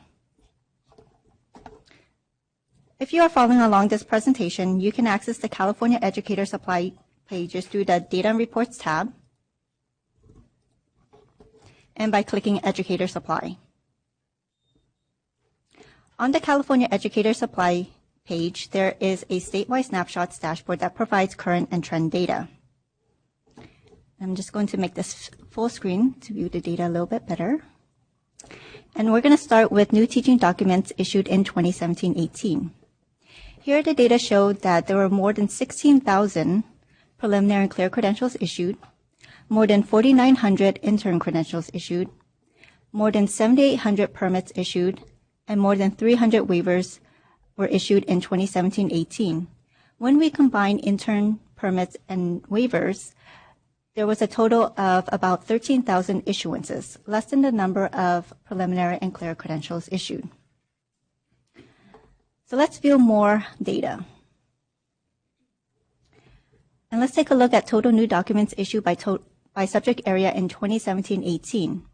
Here the data show the total subject authorizations issued on a preliminary and clear credential, intern credential, permits, and waiver. When we look at the grand total, there was more than 56% of subject authorizations issued on a preliminary and clear credential, which would be expected because there were more preliminary and clear credentials issued. Let's now focus on the teacher shortage areas and first take a look at mathematics issued in the last 5 years.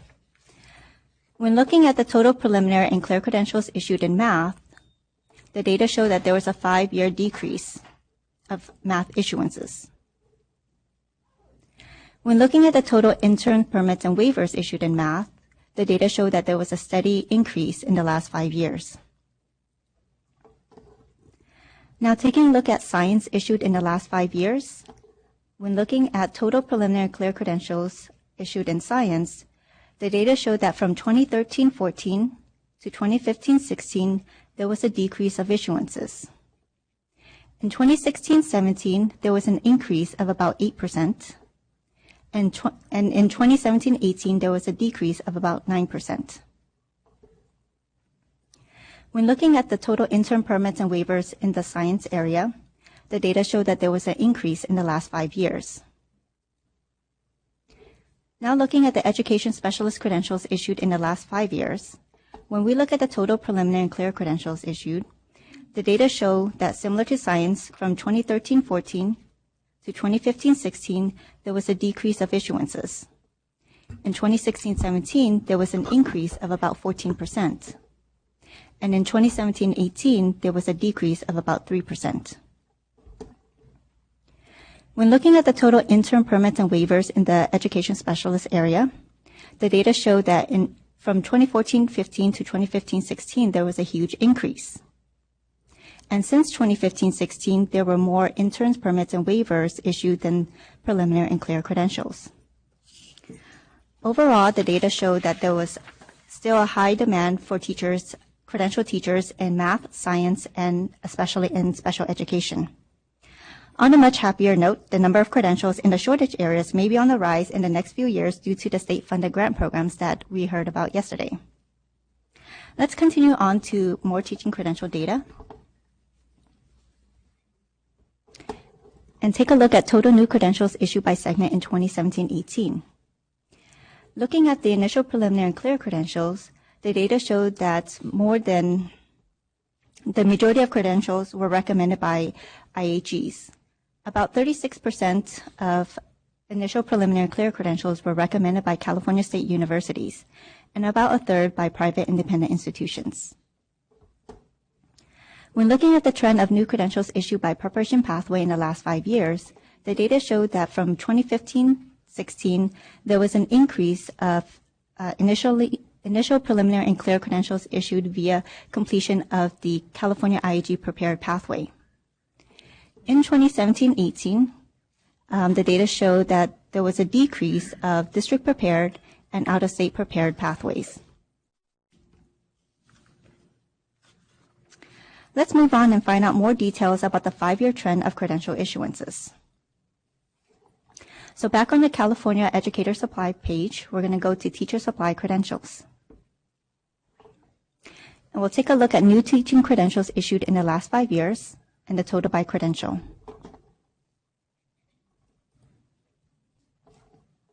We're going to also focus on only preliminary and clear credentials, and also by IAG district prepared and out-of-state, out-of-country prepared pathways. Here the data show that there was a 5-year increase of initial preliminary clear credentials. The data also showed that there was an increase of multiple subject teaching credentials in the last 5 years. When a fully credentialed teacher is not available, schools can employ an individual who holds an intern credential, permit, or waiver. Let's now look at the 5-year trend for interns, permits, and waivers.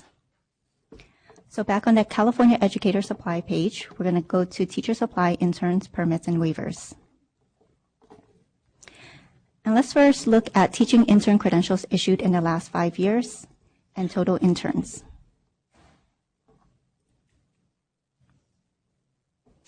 Here the data show that in the last 5 years, there was an increase of intern credentials issued, and most of those issuances were university intern credentials.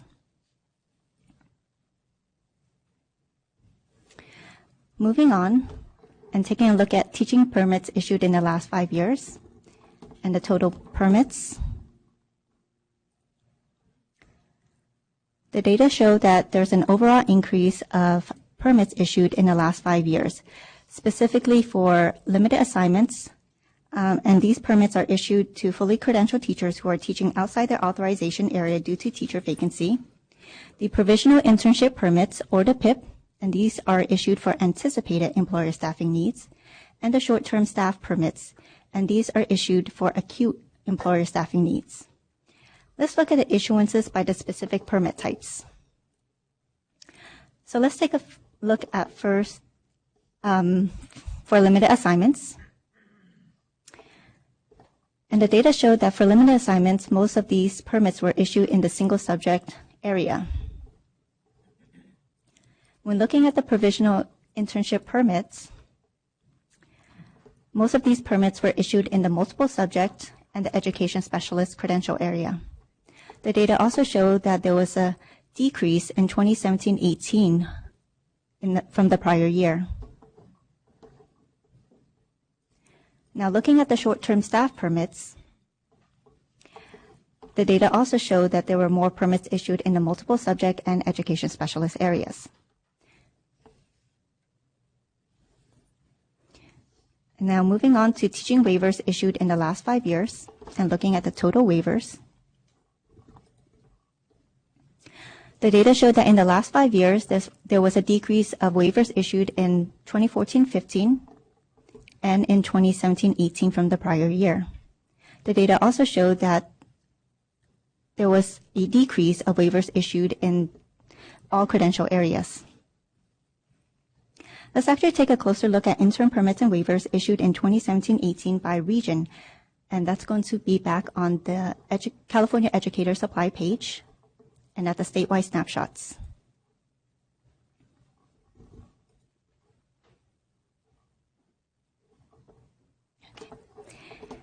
Here we have a map and a county table for the total teaching intern permits and waivers issued in 2017-18. The data showed that the top 3 regions with the most issuances were in the South Coast, Bay Area, and South San Joaquin Central Valley regions. When looking at the data by credential area, and let's start first with multiple subject,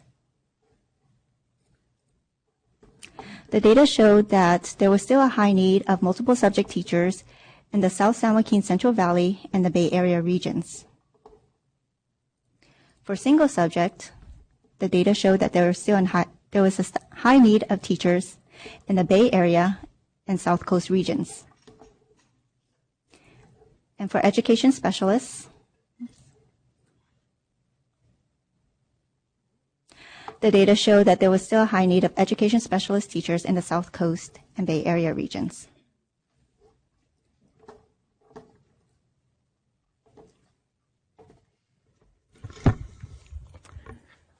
We hear a lot of numbers and trends.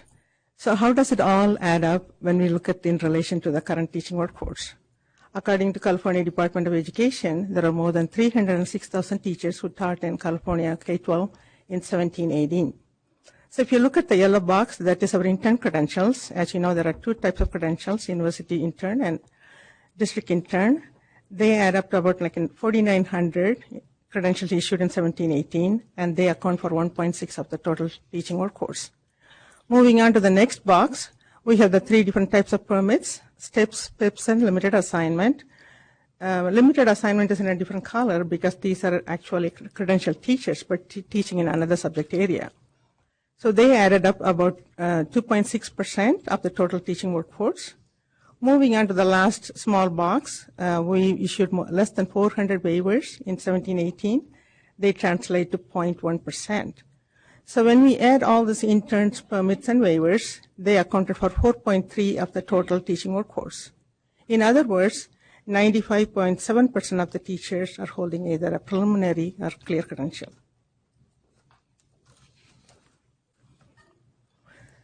There are lots of tables and figures throughout the agenda item, and the summary findings are listed on pages 32 and 33. As we saw, there is an overall, we issued 16,518 new credentials in 17-18. After a decade of declining trend, this is the 4th year we saw an upward trend. That is a good trend. When we looked at by pathway, California IHE prepared increased by 3.6% over prior year, whereas both the district prepared and out-of-state out-of-prepared went down. District intern program is a small segment, so the decrease seems like a pretty high. Out-of-state and out-of-country decreased by 6.1%. California IHEs continue to produce the biggest proportion of the new teachers.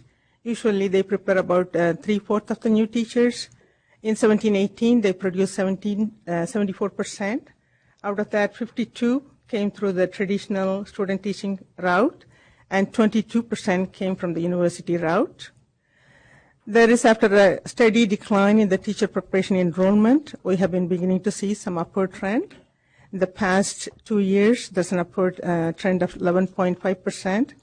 When we looked at the enrollment for the past 5 years, there's an increase of 4,000 new candidates in the teacher preparation program. There is also a steady increase in the university intern and district intern enrollment. These are the candidates in the pipeline. So we saw an increase of 13% between 16-17 and 17-18. Increase in PIP, and there's a small decrease in PIP and an upward trend in STIPs as well as limited assignment. Overall, there is an increase of 3.1%. After a dramatic increase in the past 4 years, I feel like still there's an increase, but it's kind of slowing down. It's small. Number of waivers, we saw there was less than 400 waivers in 17-18. That's also beginning to show a declining trend. So overall, a good trend. Number of credentials are going up, candidates enrolling in the teacher preparation are going up, and declining trend in waivers and PIPs. This is an action item, this report, and staff recommend that the Commission approve this report so we can transmit the report to the Governor and Legislature by April 15th. We'll be happy to answer any questions at this time. Thank you. We will now open for public comment, and we'll start with Saret Kaminsky. If you would please come up and state your name and affiliation.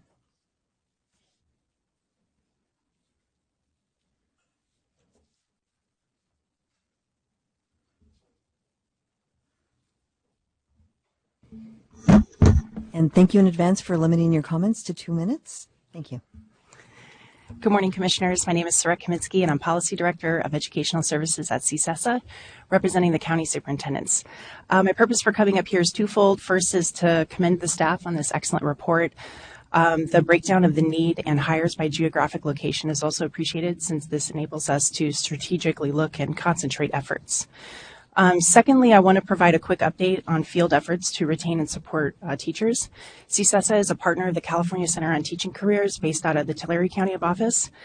The center has statewide reach through its regional partners with county offices from Riverside, San Diego, Los Angeles, Sonoma, Ventura, and Shasta.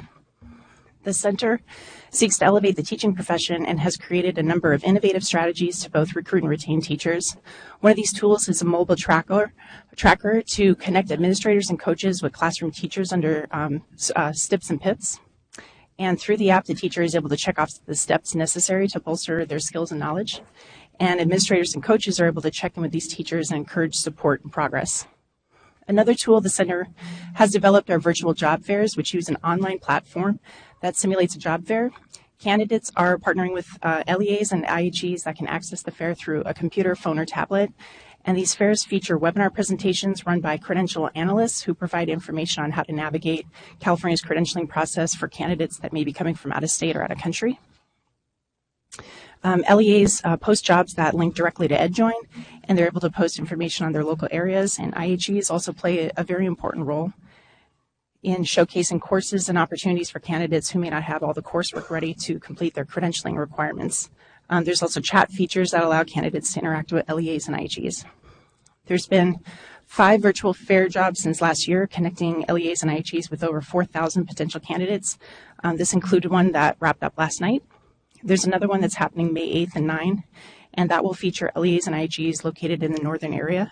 We're starting to hear some great results from the fairs as LEAs report on candidates they've connected with during the fair and hired as a result of these interactions. For more information, please reference californiateach.org. And I wanted to conclude by thanking the Commission for their support with partnering with the Center and for publicizing these events in your weekly newsletter. Thank you. Perfect timing. Thank you. It's 2 minutes. Rigel Massaro?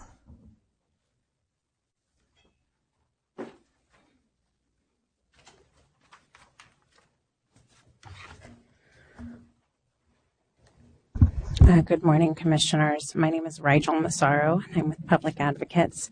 I want to commend staff on this presentation. I particularly liked the showing off the dashboards.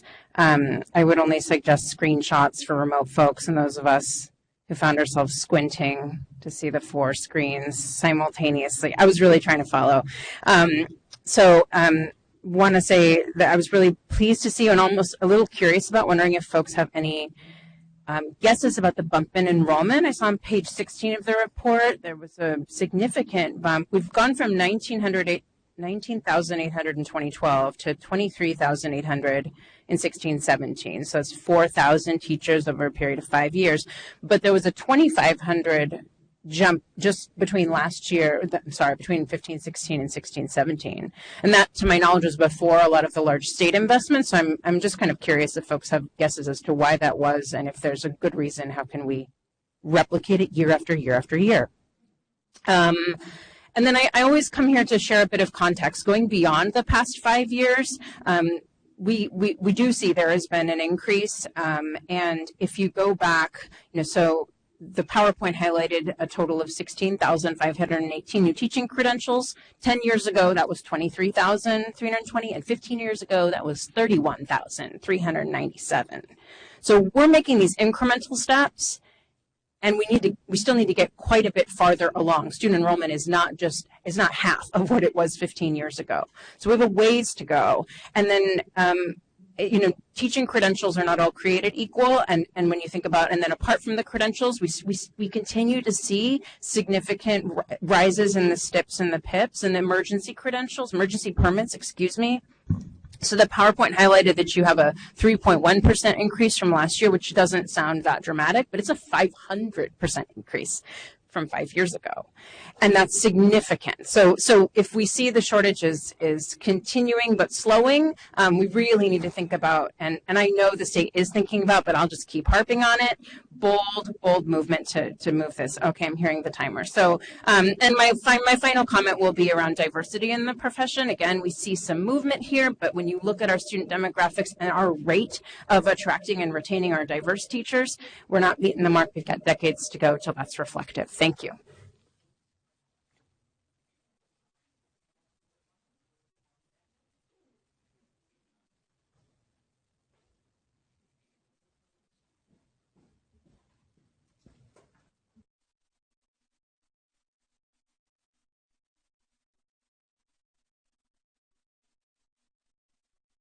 District, their certificated workforce management. Thank you for this opportunity to provide feedback on the CTC's efforts in addressing the teacher shortage in California. Given the overall shortage, a viable means for increasing teacher recruitment efforts through the virtual career fairs hosted by the California Center on Teacher Careers, known as the Center. I had the opportunity to participate in 2 of the virtual fairs this past year, in addition to hosting a webinar with the Center.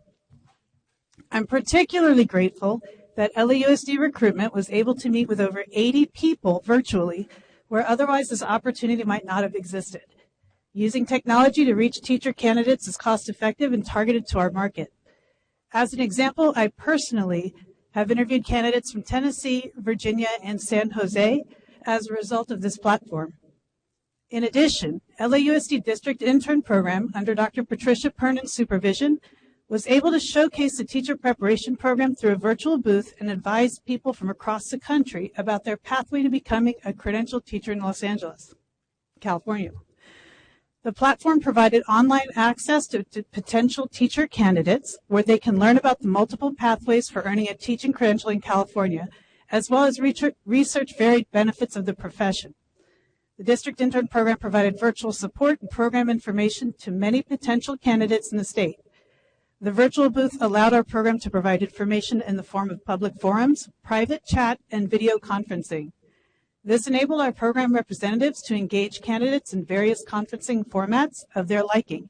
It was extremely beneficial to have this opportunity to meet a diverse selection of highly qualified potential teacher candidates, as it increased our interaction rate due to the online platform and the flexibility of being in a remote location. I hope this program continues as it brings teacher candidates from all over the country to LAUSD. It is a vehicle in which school districts can recruit and help mitigate the teacher shortage in California. Thank you again for this opportunity. Thank you. Public comment for this item is now closed. Commissioners, do you have any questions or comments on this item?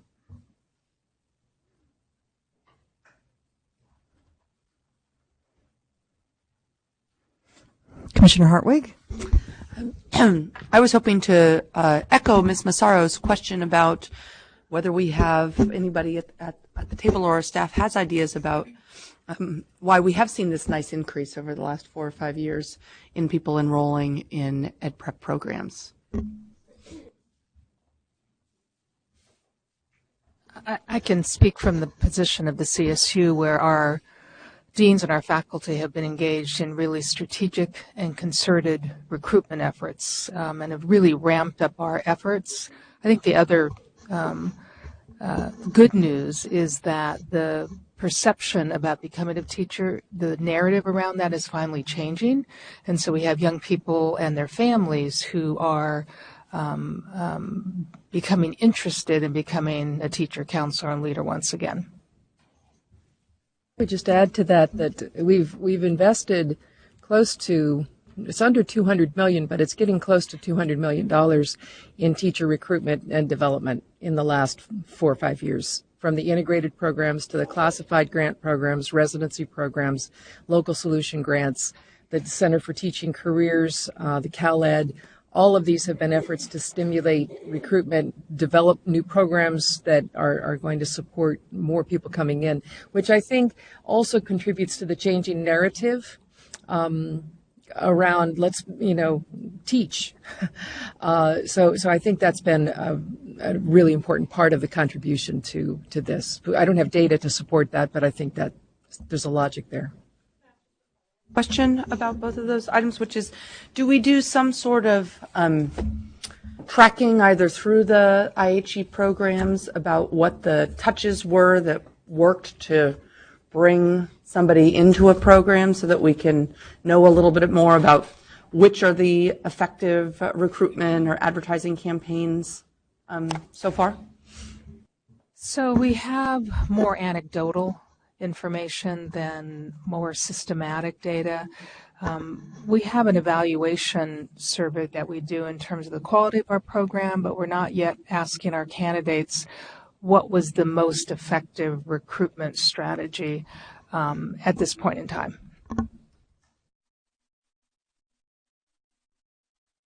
With all of the grant programs, we're tracking a number of indicators. It's not necessarily touch points, but we will be, as these programs, gain in years, we will be reporting the numbers of people who have been recruited and completed and met credential requirements as a result of each of them. So, but you raise a point about the larger research question, which is how do we know which of these investments is perhaps the most effective? That's a question we would love to engage. When we can. It's a little outside what we've been mandated to do, but it's I think it's a very important question for policymakers. Commissioner Hind? I'm just going to add to what Commissioner Greenwich-Shire was saying about changing the narrative around going into teaching. I think it helps really to Governor Brown's commitment to putting money into education, now Governor Newsom's continued commitment, and even extending that into early childhood ed. It's just the conversation is happening of how important the field is. And so I think that having leadership in our state that really supports that is going to keep moving it forward. So it's great. Yes, Dr. Suko? I would like to respond to the two. We don't know the exact strategies, but in the annual report card, which we will bring it in October, there is a section we asked about annual goals. Do you want to increase math and science and special education? And they respond with a certain number. So we are beginning to see maybe that is some kind of strategy they are doing it so we can eventually see increase in math and science. And also to the ethnicity question, current teaching workforce, we have about 3/4 are female, but in that Title II report, we asked for race and ethnicity. Our current teacher candidates, more than half, 52% responded or identified themselves as non-white. So we may eventually see the impact of diversity in teacher preparation programs. Yes, Madam Chair. to build on what others were saying, I think a lot of our IHE programs, I know CSU and UC systems, we share the ways in which our strategies for recruitment so that we can learn from each other and we can gain in those. And what we're finding is one of the most effective recruitment strategies to diversify our teaching force has to do with supporting our new teachers in the classroom financially. And so to build on Rigel Massaro's comments that this is great where we're going, but we need to continue and even get better. And so any legislative action that is loan forgiveness programs, things like that, they worked in the past to diversify our teaching force. So we really need to push on continuing to do those or getting those back and building those. Yes, Commissioner Gonzalez? I would also just like to add that there's been a lot of intentionality from the LEA perspective as well. Just to highlight a program that we have in our district, which is called our Master's Program, which is a medical academy for students mastering technology, education, research, and science. So we're beginning these pipelines in middle school and high school to promote that, hey, this is a profession that we want to encourage many of our diverse students to get into. So a lot of those efforts, and I think as we continue to be purposeful at that foundational grassroots level, it's only going to increase the pipeline up to IHEs. Yes, Commissioner Alavi?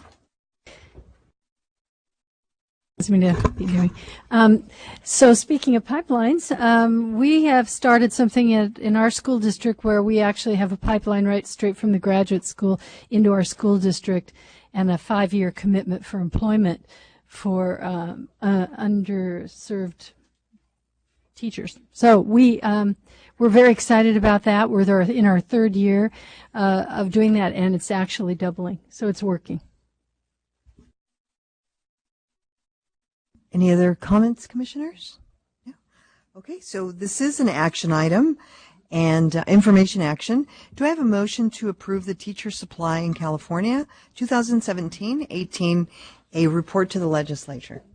Okay, Commissioner Hind, and seconded by Commissioner Jackson. We'll now go to vote. All those in favor, please say aye. Anyone opposed? All right, motion carries. Thank you very much, Ms. Lau and Dr. Suko. Thank you, Commissioner Rodriguez. I'd like to never forget that. We move now, we're out of order. We move now to the next item, sorry. Okay, this is item 4G. Item 4G is appeal of the accreditation decision by Summit Preparatory Charter High School. This item is being presented by Terry Clark. Representatives from Summit will make a presentation, and Cheryl Hickey will share the committee co-chair's response to the Summit appeal. This is an action item. As soon as Ms. Clark gets there, I'll say, will you please begin?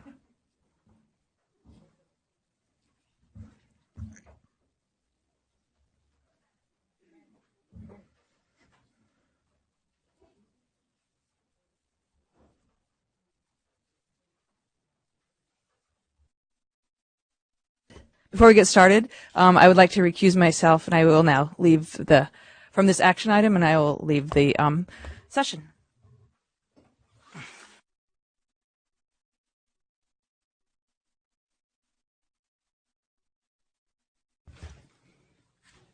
Ms. Clark, will you please begin? Yes, thank you. Good morning, Commissioners.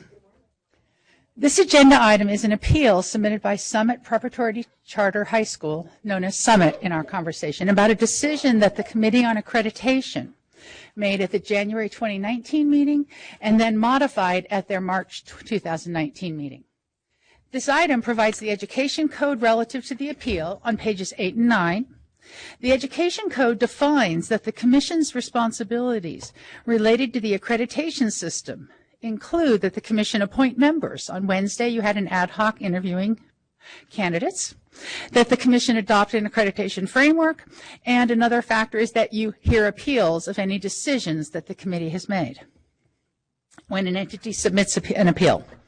For the remainder of my presentation, I'm going to take you through the timeline related to this issue. Summit is also approved to offer a teacher induction program. The approval for the general ed induction program was in 2015.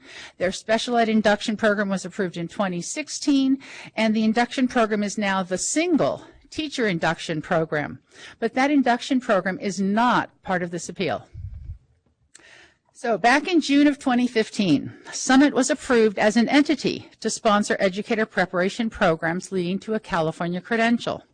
That took place here at this table. You as a body approved them. As part of that initial institutional approval process, and I do want to point out that is not your current 5-stage institutional approval process. It was the prior process. Summit identified that it would like to sponsor preliminary teacher preparation and teacher induction programs. During that IIA process, Summit submitted a response to the Commission's Common Standards. The links to the Commission agenda item, Summit's Common Standards submission, are found in Appendix A, and the approval letter sent to Summit once they were approved by you as a body is in Appendix B. The Common Standards submitted by Summit describe the preliminary program that Summit would offer as an intern program. Then, later that same year, in August of 2015, Summit submitted an intent to submit a preliminary program.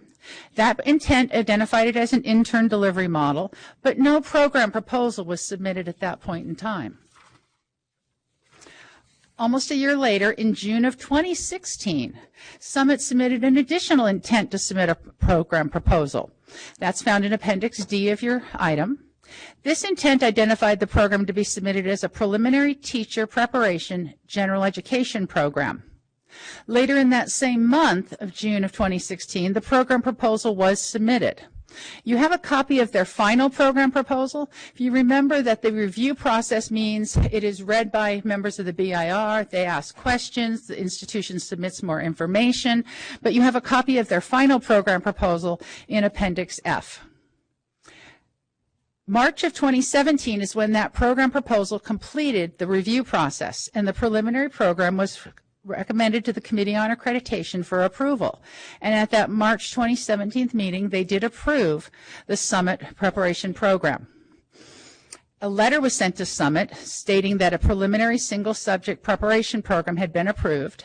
The COA agenda item, also known as Appendix item, Agenda Item 6, that's its traditional number at every COA meeting for new programs, is linked in Appendix A, and the letter that confirmed approval of that preliminary single subject preparation program is also provided in Appendix G of your item. Then in August of 2017, staff read an article in the San Jose Mercury News about Summit offering a teacher preparation program that did not appear to be an intern program. So staff contacted leadership at Summit to discuss and clarify that the program was approved as an intern program. And at that time, we saw that the letter that went to Summit in March of 2017 did not state intern. So a revised letter stating that Summit was approved in 2017 to offer a preliminary single subject intern program was then sent to Summit. In December of 2017 is when a staff member in the Professional Services Division was assigned to work with Summit in preparation for their accreditation site visit that would come up the next fall. The consultant and Summit leadership worked on a regular basis to prepare for that site visit. November 3rd through 5th of 2018. Summit hosted the accreditation site visit. A team was sent there. They interviewed people. They looked at documentation. The link to the team's report is provided in Appendix A in the item dated January 31st, 2019. It's dated January 31st, 2019 because that is the date that the site visit report was presented to the committee. On pages 2 to 3 of your agenda item, you actually see the site visit team's findings and the rationale for the standards that the site visit team found to be less than fully met. There is a link in your Appendix A to the archived recording of that Committee on Accreditation meeting. The committee did not accept the team's recommendation regarding accreditation and instead voted that Summit's accreditation status would be accreditation with probationary stipulations. In Appendix A, there's also another link to the video archive of that discussion and the specific stipulations that were included, that were placed on Summit by the committee and included in their letter that was sent on February 8th are provided in pages 4 to 5 of your agenda item. The letter with the decision was sent to Summit in February of 2019. The stipulations were in the letter, and one of the stipulations that the Committee on Accreditation included in their decision was that the intern program would be closed at the end of the term in June of 2019. And in addition, they included that Summit would not be able to recommend candidates between the committee's action in January and June of 2019. After the January committee meeting, staff reviewed all the decisions that were taken at that meeting, as is always done, and we identified that the stipulation that restricted Summit from recommending candidates was not actually supported by the Accreditation Handbook's guidance. So staff then prepared an agenda item for the committee's March meeting. In that item, staff identified that the action to prohibit Summit from submitting credential recommendations effective January of 2019 was outside the guidelines of the committee's handbook. The item suggested a modification to the stipulations. The committee took action to adopt the modified stipulations. You find the revised stipulations on page 7 of your agenda item. And Appendix A again has a link to the archive video of that meeting. The day after the March 14th committee meeting, a letter was sent to Summit with the revised stipulations that the committee took action on during their March meeting. That's in Appendix I. And then on March 22nd, an appeal from Summit was received here at the Commission. The appeal from Summit has identified 6 specific claims. You find these claims on page 8 of the agenda item. I'll briefly cover the claims because I'm sure they'll be talked about in depth. So the first claim is that the COA arbitrarily concluded that Summit is not allowed to operate a residency program, that the COA acted contrary to its own procedures by closing the program, that precondition 11, the COA's interpretation was contrary to the plain language of the precondition, that the COA acted contrary to its handbook by reviewing a precondition and taking action on not meeting that precondition, that the COA arbitrarily and without legal basis in its interpretation of a specific education code, 44325C, and that the COA acted in an unfair manner by penalizing Summit for not complying with a legal requirement that had been clarified less than a week prior to the committee meeting in January. This concludes the overview of the timeline related to the Summit appeal. Okay, so, oh, not me. Oh, I'm sorry. And so,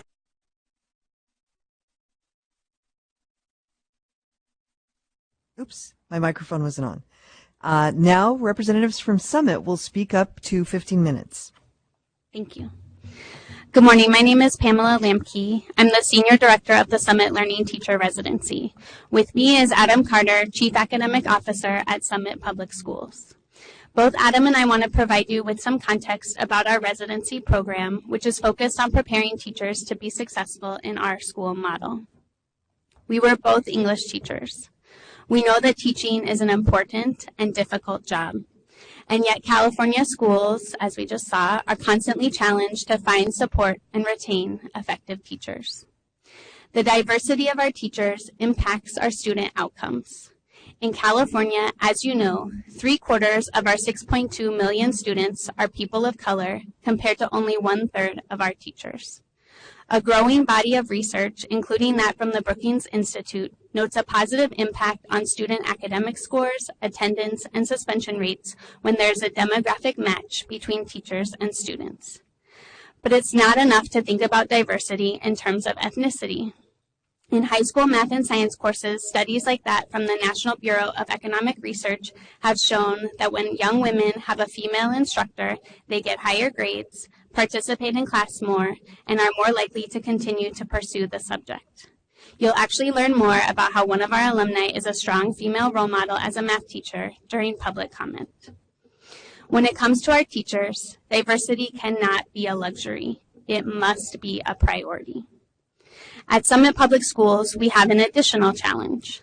Our schools provide students with a learning experience that is self-directed, skills-focused, and project-based. Our academic model is built on decades of education research and learning science, as outlined in the Science of Summit document. We brought copies for you. Summit schools are insistent on a project-based learning model that is highly engaging, rigorous, and collaborative, and includes a mentoring aspect that requires skills of data analysis, one-to-one relationship development, goal setting, parent communication, and group activities focused on academic belonging. Our model seeks to empower teachers to do the essential, to support each individual student. Our approach to supporting students is a shift for teachers, and it requires a different kind of preparation. As a Summit School leader in East San Jose, I saw amazing teachers join our community and be challenged. They were not prepared to work in our classrooms. That's not fair to teachers coming into our classrooms or to the students who are missing out on learning as a result. In short, it's challenging to find teachers. It's important for teachers to be diverse, and our schools use a unique educational model.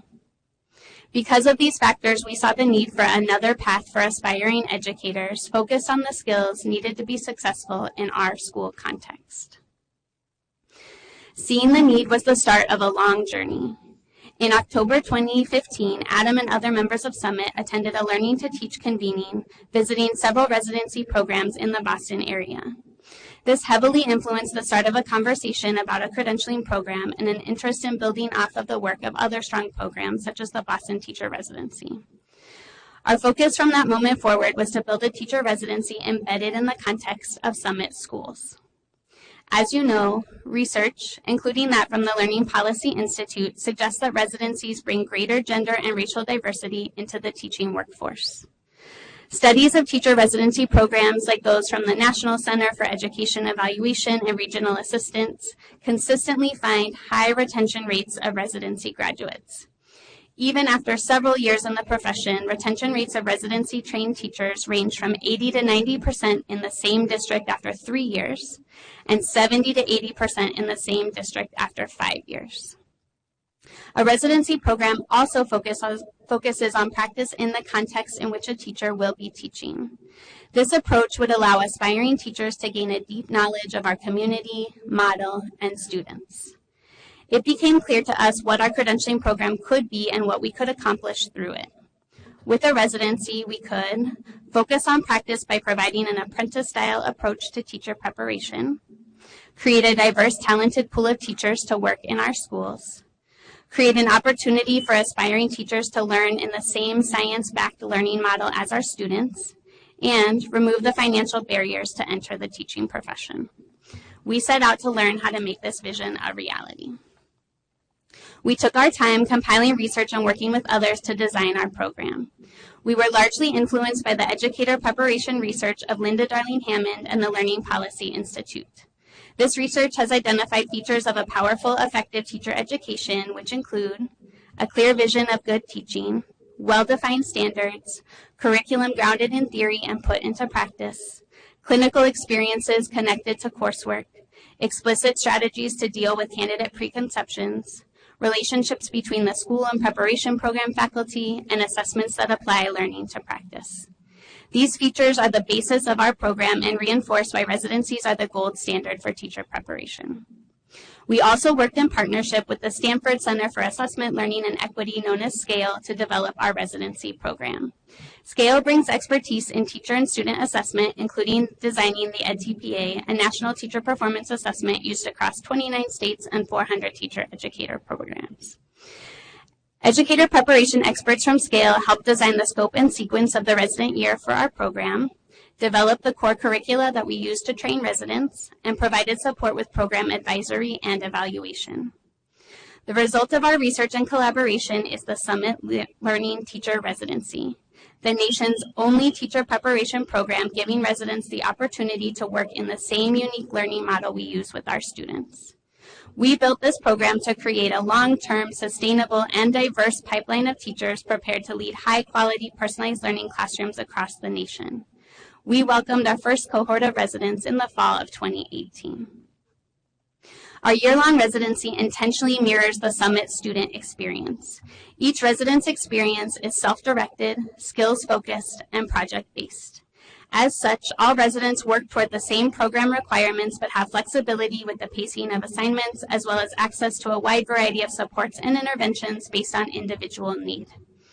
As you can see in item 4G, insert 2, residents engage in coursework in a variety of ways, including whole cohort experiences, Socratic seminars, peer collaboration, small group workshops, and individual coaching and feedback.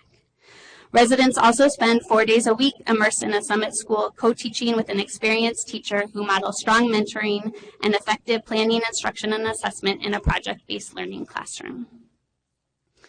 We are committed to continual improvement.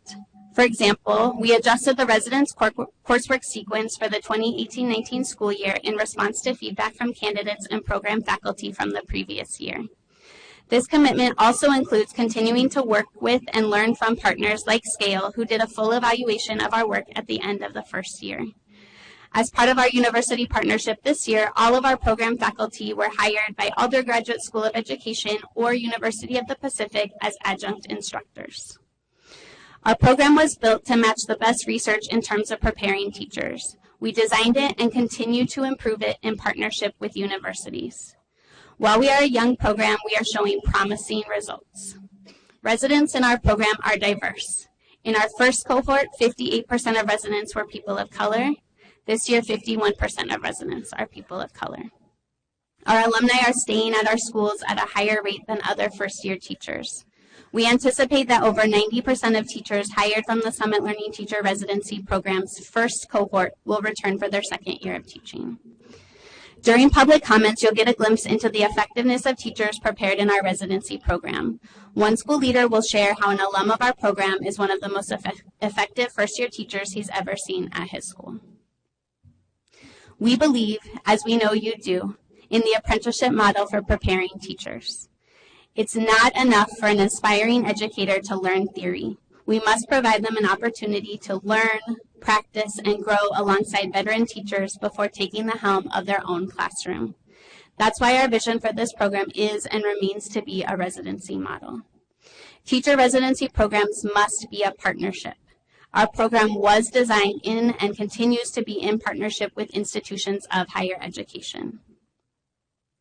Our program provides the same elements of a university-based pre-service teacher residency model, which is outlined in item 4G, insert 2. It also does so without requiring the resident to accrue debt and helps place residents who complete the program in jobs.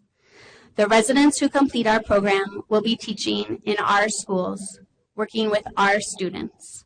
This is a long-term investment not only in these aspiring teachers, but also our students and our schools. Now I'd like to introduce you to Kevin Troy from Young Mini and Core to explain the specifics of our appeal. Good morning, everyone. Good morning, and just so that you know, you have 5 minutes left. I will endeavor to be as quick as possible. At the core of the site visit team report and the deliberations and findings of the Committee of Accreditation in this matter has been the assumption that as an LEA, Summit cannot operate a residency credentialing program and must instead operate as an intern program. Ms. Lamke just discussed why, from a public policy perspective, this is an undesirable outcome, not just for Summit, but also for the teaching profession more generally and for the public school students served by such teachers.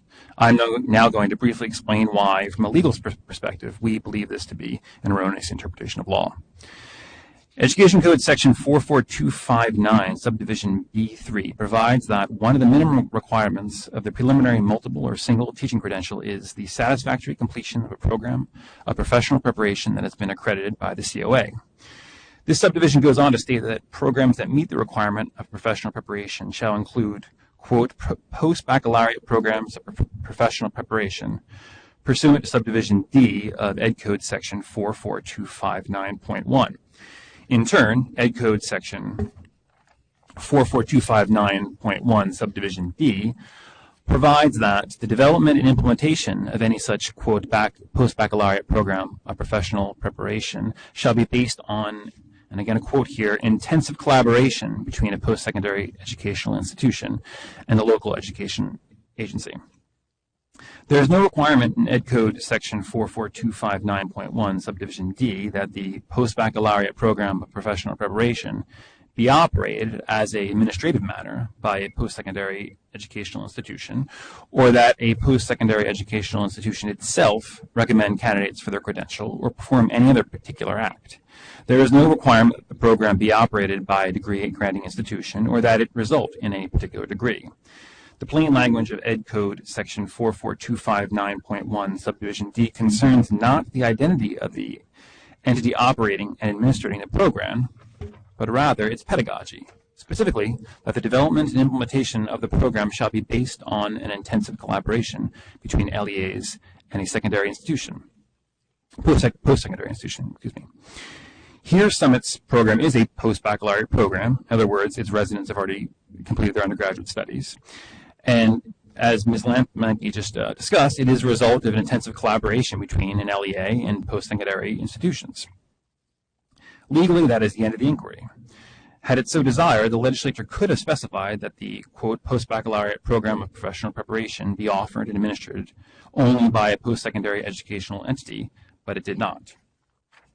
Now, as I said, we believe the authority to operate the program can be found in the plain, unambiguous language of the statute. But insofar as it can be said that there is some ambiguity in the statute, we should turn to the legislative history behind Ed Code sections 44259 and 44259.1, which is an interpretive aid often used by courts to interpret ambiguous statutes. Here, the portions of sections 44259 and 44259.1 on which Summit relies were added in 1998 in Senate Bill 2042. SB 2042 was the direct result and intended fulfillment of the recommendations made by the CTC's own advisory panel on teacher education, induction, and certification for 21st century schools. That panel, convened in the late 90s, had specifically provided 3 policy recommendations directly relevant to the current matter. 1, to recruit greater numbers of talented individuals into teaching who reflect greater diversity. Number 2, to provide multiple flexible routes to an initial teaching credential. And number 3, to increase access to teacher preparation so greater numbers of new teachers can learn to teach effectively. Summit submits that to accredit Summit's innovative, diverse credentialing program would be entirely consistent with and a fulfillment of, partial fulfillment of this legislative imperative. Now, since California courts also often look to public policy considerations when interpreting ambiguous statutes, it is also worth considering how strongly public policy favors the accreditations of Summit's residency program. Given the ongoing deficit of credentialed teachers in California, and the fact that by all accounts the residency teaching, student teaching model is the gold standard of teacher preparation, Summit submits that public policy strongly favors an interpretation of Ed Code section 44259 and 44259.1 that allows Summit to operate a residency program for teacher preparation. Thank you. Ms. Hickey will present the response from the co-chairs of the Committee on Accreditation. Good morning, Commissioners. You have before you 4G agenda insert, not the one that says agenda insert 2, but agenda insert, which is the response to Summit's appeal from the 2 co-chairs of the COA. As you know, the COA is made up of 12 individuals appointed by the Commission. 6 are from higher education and 6 are from local education agencies. Education Code Section 44273A states that members are selected for their distinguished records of accomplishment in education, and that no member shall serve on the committee as a representative of any organization or institution. The members of the COA are volunteers who serve in this capacity in addition to their own full-time employment in education. I want to be very clear that the statement in Agenda Insert 4G represents the views of the 2 co-chairs only, Dr. Anna Moore and Dr. Robert Frelly. Neither are able to be here today. The committee met last on March 14th, 2019. The appeal from Summit was submitted on March 22nd, 2019. The next scheduled meeting of COA is May 2nd through 3rd. So as a result, there has not been an opportunity for the appeal to be discussed by the full committee. So just to reiterate, the statement that's provided for you in a 4G insert is from and represents only the views of the 2 co-chairs. The document before you from Dr. Moore and Dr. Frelly include a brief statement at the beginning, followed by a brief response to the 6 points raised by Summit, followed by what they present as their conclusions about the 6 points. The document was shared with the full committee at the time it was also posted on the Commission's website for this Commission meeting today. So for the record, I'll briefly read the general statement at the top as well as the conclusions on each one of the 6 points, but not the entire document. So the co-chairs of the committee offer for the Commission consideration the following information on each of the 6 points identified in its appeal to the Commission. In the appeal, Summit states, quote, is in no way signaling an unwillingness or inability to bring its intern program into full compliance with the requirements of the intern credential programs, unquote. As co-chairs of the committee, we are supportive of this, as our goal is always to ensure high-quality teacher preparation programs. So number one, the COA arbitrarily and without legal basis concluded Summit is not permitted to under the law to operate a residency program. The conclusion they list there on page 2 is the committee acted on its understanding of the law at the time of the decision. The co-chairs of the committee suggest that the Commission seek clarification from the Legislature as to what entities may offer student teaching-based residency programs. Number 2, the COA acted in a manner contrary to its own procedural guidelines by imposing a stipulation that Summit's current intern program be closed. On page 3 is the conclusion there. The co-chairs of the committee agree that the January 31st, 2019 decision is contrary to the language of the Accreditation Handbook. Therefore, the co-chairs of the committee concede this point and agree with the recommendation in the appeal that Summit program not be closed and that Summit be allowed time to bring the program into compliance with the intern requirements. Number 3, that the COA's interpretation of precondition for internship program number 11 is contrary to the plain language of the precondition. Conclusion, the co-chairs of the committee recognize that there is a lack of clarity in the language of this precondition and concede this point of the appeal. The COA chairs of the committee recommend that the Commission clarify this precondition in the future.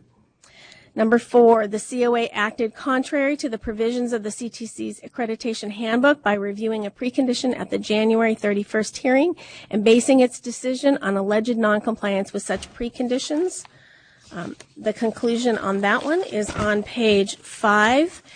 The committee is required to ensure that all entities sponsoring educator preparation meet the preconditions at all times, and the committee did not act contrary to the Accreditation Handbook. Number 5, the COA arbitrarily and without legal basis interpreted Ed Code Section 44325C3 to require all Summit candidates to pass CSET prior to admission to the program. The conclusion is that Education Code 44353A requires that interns meet the subject matter requirement at the point of admission to an intern program. If the Commission decides to set aside the committee accreditation decision and allows Summit to continue to operate its intern program, the co-chairs suggest that Summit be required to ensure that all admitted candidates have met the subject matter requirement. And the last one, number 6, the COA acted in an unfair manner for failing to comply with a legal requirement that had been clarified less than a week prior to the January hearing. The conclusion is the co-chairs of the committee suggest that if the Commission decide to allow Summit time to bring its programs into compliance with the intern requirement, the Commission consider a stipulation that Summit ensure that all interns are employed by an LEA. And the final conclusion they list there as a suggestion from the co-chairs that the Commission set aside the committee's action and take action on the following, and they list some stipulations, I suppose, that Summit Preparatory Charter High School's accreditation decision be accreditation with major stipulation as was recommended by the site visit team, and that Summit be allowed to continue to operate its preliminary single subject program as an intern program. Number 2, that within 1 year of this action, Summit host a revisit focusing on all standards and preconditions found by the site team to be not met or met with concerns. 3, that Summit not be permitted to propose new credential programs for approval until the stipulations have been addressed. 4, that beginning with the 2019-20 year, Summit only admit candidates who have met the subject matter requirements. 5, that beginning with 2019-20 year, Summit shall ensure that all interns are employed by an LEA. And 6, that Summit submit quarterly reports documenting its progress in bringing its intern program into full compliance with the requirements of the intern credential programs. And that concludes their statement. Okay, Summit, you now have the opportunity to offer a rebuttal. Please limit to 3 minutes. I will not address the points that have been conceded. I will focus on the points that were not conceded. As to number one, there's been a lot of discussion about this matter, but I will say that the conclusion that the committee acted on its understanding of the law at the time of the decision, that's based on an understanding of the law. It hasn't been substantiated by statutory reference or regulatory reference.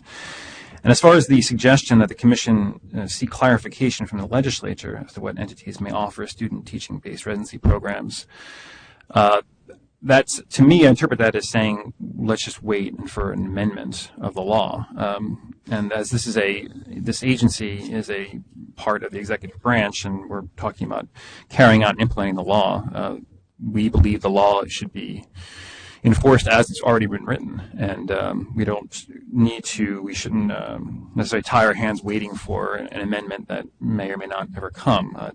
The legislature it's not in the habit of clarifying by way of memo or anything like that what it meant when it operated in the first place. I don't think that would even be enforceable if it could. It's just the law as it was written, as it was passed. We made an argument previously why we think that Summit can operate a residency program under that law. Other point, it's a somewhat smaller point just to address it. Point 4 that mentions that the COA had the right to revisit preconditions and the failure to satisfy preconditions in the future, even after the initial approval of preconditions. But all of these references here are based on what a site visit team finds and the evidence that a site visit produces, the site team produces and submits to the COA, that they can then act on that. The actual precondition finding here is precondition 11 that was brought up at the COA meeting, and precondition 11 is then addressed in the site visit report. It was a precondition issue that was kind of extemporaneously discussed at the COA meeting without any evidence before it, without even looking at the previous submission of the precondition, a satisfaction of the precondition that someone had previously submitted several years before and was in fact approved. So we don't believe that the citations here support the idea that a precondition can be kind of revisited on the fly without any evidence, and a previous approval of precondition can be kind of overwritten on that basis.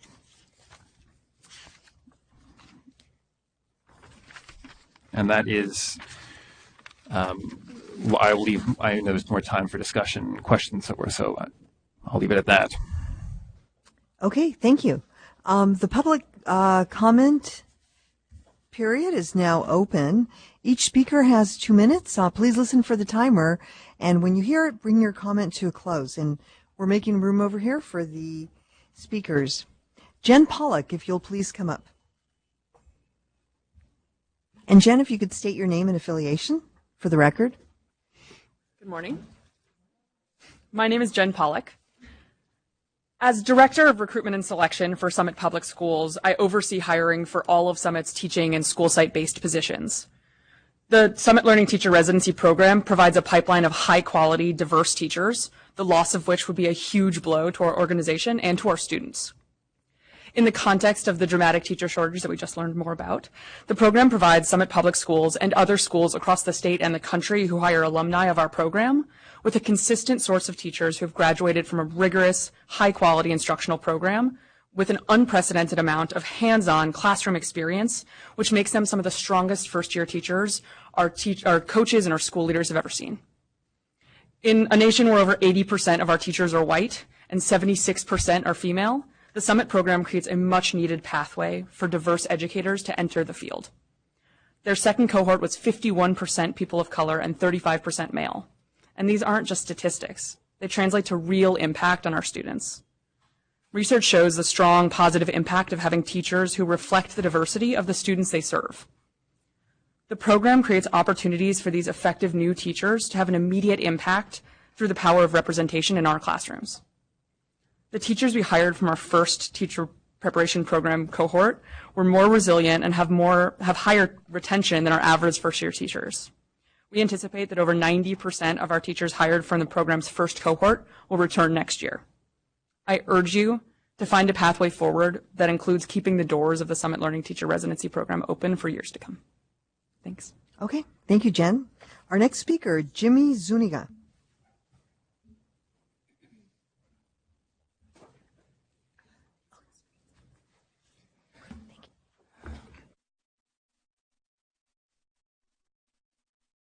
My name is Jimmy Zuniga, and I'm here today as an alumnus of Summit Prep, a former cooperating teacher, and a current school leader who welcomes teacher candidates from this program into my school. My life was changed by amazing teachers that I had when I was in high school at Summit, and the Summit Residency is preparing a new generation of amazing teachers to serve our community. Through this program, we are ensuring that aspiring teachers have the chance to understand how to work with students in Summit's model. Last year, I served as a cooperating teacher for a Summit Learning teaching resident named Kelsey. The resident created a unique pathway for her to enter the teaching profession, and her experience at our school enabled her to hit the ground running as a first-year teacher, both because of her instructional practice, as well as her already strong connections with our school community and culture. I want every first-year teacher to be as strong as Kelsey is this year. The school I lead is in Redwood City, the same city in which I grew up. I know how impactful it is to have a teacher who not only believes in you, but also understands who you are and how your community influences your life. This residency program provides a pathway for effective, diverse educators, and one of its unique goals is to provide a pathway into teaching for students who are already a part of the Summit family, like former students, parents, and paraprofessionals. These are people who are from our community and who believe in our community. Summit's residency program empowers these dedicated individuals to further their impact through teaching. I respectfully ask the CTC to please support Summit in providing this much needed and effective pathway to teaching. Thank you so much. Our next public comment is Chris Kelly.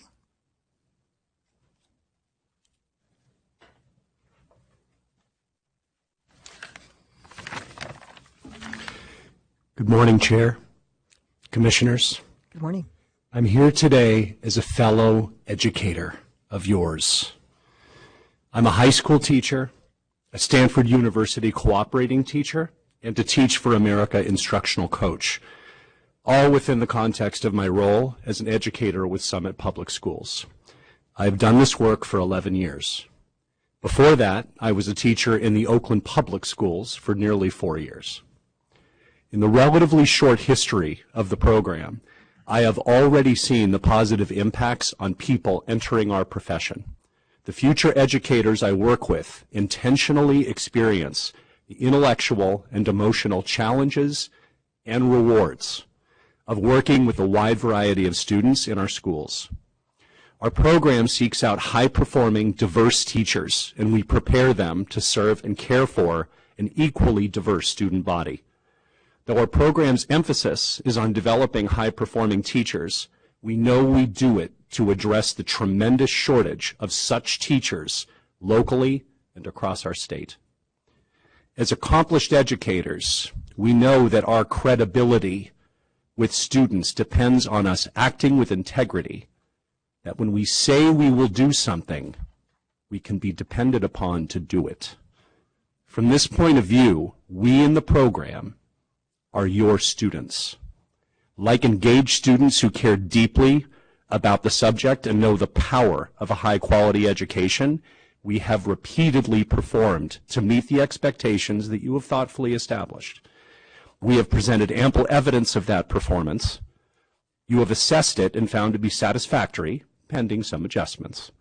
Therefore, I appeal to you as fellow education professionals to reverse your decision and allow our residency to continue this positive work. Thank you. Thank you. Our next public comment is Devana Alatorre. You'll please come up and state your name and affiliation.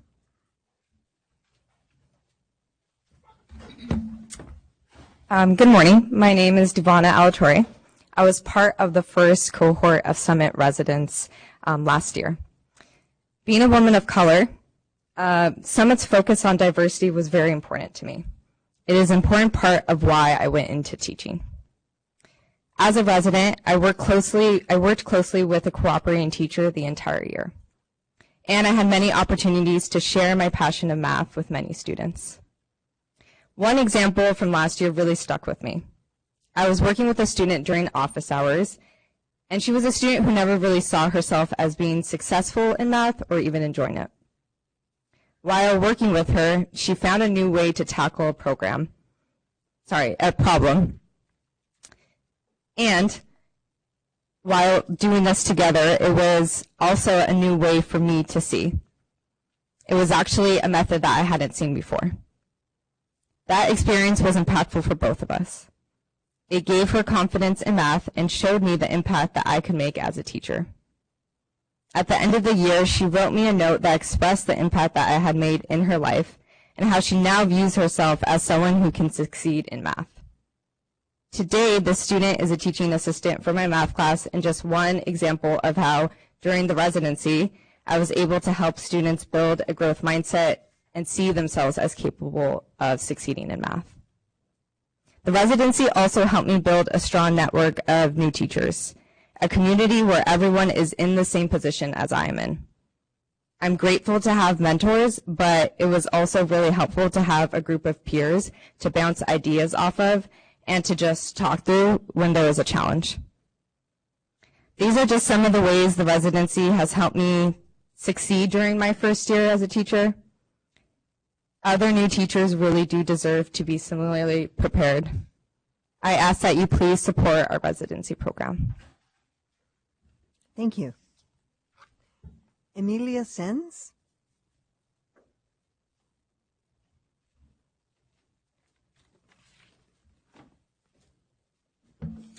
Good morning, members of the committee. My name is Emilia Sens. I am a current resident teacher or teacher resident at Summit Public Schools. I moved to the Bay Area from Rio de Janeiro, Brazil, my hometown, last summer to begin the Summit program. I had experience teaching English and organizing education-based nonprofits in some of Rio's most precarious neighborhoods. And I was looking to use some of the skills I had gained abroad to pursue a more formal teaching career in the United States. Summit is unique in that its aspiring teachers actively participate at respective school sites for the entire year. Personally, I have been conducting my clinical experience at Summit K2 in El Cerrito, California. K2 is unique to some of the other public schools in that over 60% of our population is unduplicated. And many come from backgrounds much different from my own. The program structure has allowed me the opportunity to work with and learn from such a diverse group of students, undoubtedly and definitely positively pushing me out of my comfort zone. Engaging in the Summit model has opened my eyes to how I can provide structures for students to take ownership of their own learning. As a teacher resident, I've shifted from simply giving students trigonomic ratios to helping them build the skills to make connections about the content on their own. I have been lucky to have Eric Jones as my cooperating teacher, who brings over 10 years of experience to the classroom. He is actually absolutely beloved by our students we work with and has provided me with a rigorous, yet certainly safe space to build relationships and strong teaching practice. I truly feel prepared to lead my own class of math students, independent of grade level. I've actually accepted a position to teach math in the fall at K2, and I'm excited to continue my work as a part of this community, and like Ms. Alatorre spoke before me, continue to serve as a positive female role model in the classroom, especially teaching math. The personal and professional growth I have made this year is unlike anything I could have ever predicted. I'm consistently challenged in my coursework and in the classroom, and I could not imagine there being another program as equipped at Summit Public Schools to prepare culturally competent and adaptive teachers to serve students and families in the Bay Area. Please ensure that this program is available for others in the future. Thank you very much. Thank you. Next, Jane Robb.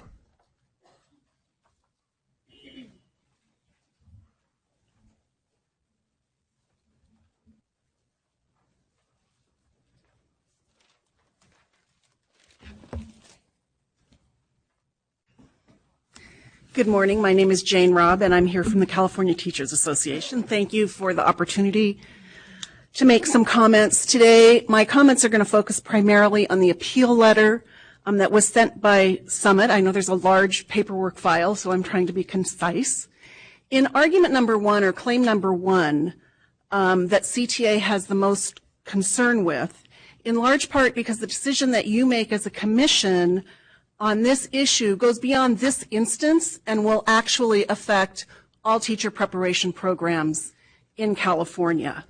Our interest is ensuring that the integrity of the accreditation process is strong and that quality education programs prepare teachers that students deserve in California.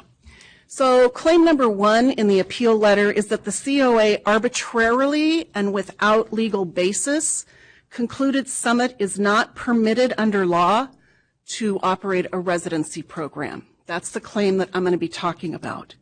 Because of the potential impact on all programs, we referred this particular agenda item to CTA's legal department to give us some assistance in the question of whether the COA had a legal basis for its recommendation.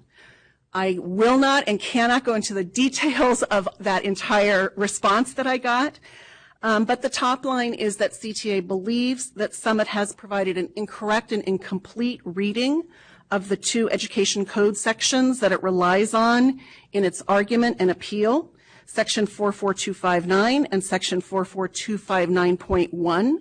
In particular, Summit's attempt to separate 44259.1D is in contradiction to the rest of the statute. The COA's and CTC's interpretation and application of those statutes are perfectly reasonable and provide the legal basis for the recommendation that has been made by the COA. That leaves the second part of the assertion in number one, that the COA acted in an arbitrary manner. For this, I'm just going to use the kind of commonsensical everyday. What does arbitrary mean? Arbitrary means... Wrap up your comments. The timer just went off, so... I'll make it fast. Arbitrary means it's whimsical. It's based on personal whim. In fact, the Commission has a 20-plus year history of how it has made these decisions. In the COA following on the interpretation of that statute and of the rules of the Commission acted in the least arbitrary manner possible, and by accepting the remedy that Summit has urging would put you in the position of acting arbitrarily. So for that reason, we urge you to either approve a credit as with stipulations or with probation, but not to accredit Summit as a residency program. Thank you very much. Thank you, Jane. Next, Doug Gebhardt.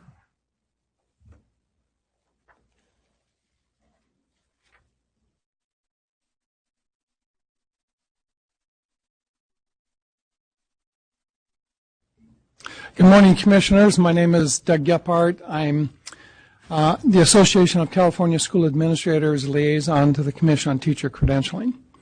I haven't mentioned this before the Commission before, but in my career, I was a teacher, principal, director, assistant superintendent for human resources, and a superintendent before I retired and joined most of you in this room. During my career in human resources, I spent many hours problem solving with our labor groups over contract language that we had agonized over, thinking that we had the right language in the contract, only to find issues that arise in the daily work that don't exactly line up with the contract language. So rather than argue about who's right and who's wrong, we would set out to examine what the real problem was and then see if we needed to amend the language to come up with a solution so that it would be a win-win for everybody. I use that analogy as a parallel to this issue between Summit and the Commission and the COA. There are procedural steps that the Commission requires for approval of teaching programs. And what I've heard today from testimony leads me to believe that the prep program for the teachers in the program seems to be exemplary. But that's separate from the procedural process for approving a program, either as an intern program or as a residency program. So where does that leave the commission? Where does that leave the COA? You have a cohort of teachers that have been processed through the program, and your decision is going to impact them as well as the program. Well, I'm less concerned about Summit's program as I am about, I'm more concerned about the teachers in the cohort. So what I would suggest is that the commission find a way to allow the teachers in the current cohort to proceed without penalty so that they can earn their credential, but then work with Summit to require them to follow the appropriate procedures to approve the residency program. Thank you. Thank you. Next, Mary or Marie Gray? Is it Mari? Mari Gray?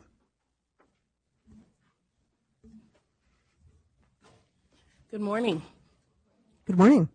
My name is Dr. Mariama Gray, and I'm a professor of educational leadership at CSU East Bay and the CTC liaison for the California Association of Professors of Education Administration. I encourage the committee to uphold its accreditation decision regarding professional preparation. High quality and well-prepared teachers are essential not only to the state's teaching force, but also the pipeline to the state's educational leaders. I graduated from Stanford University's teacher education program, which was transformational to my work as an educator.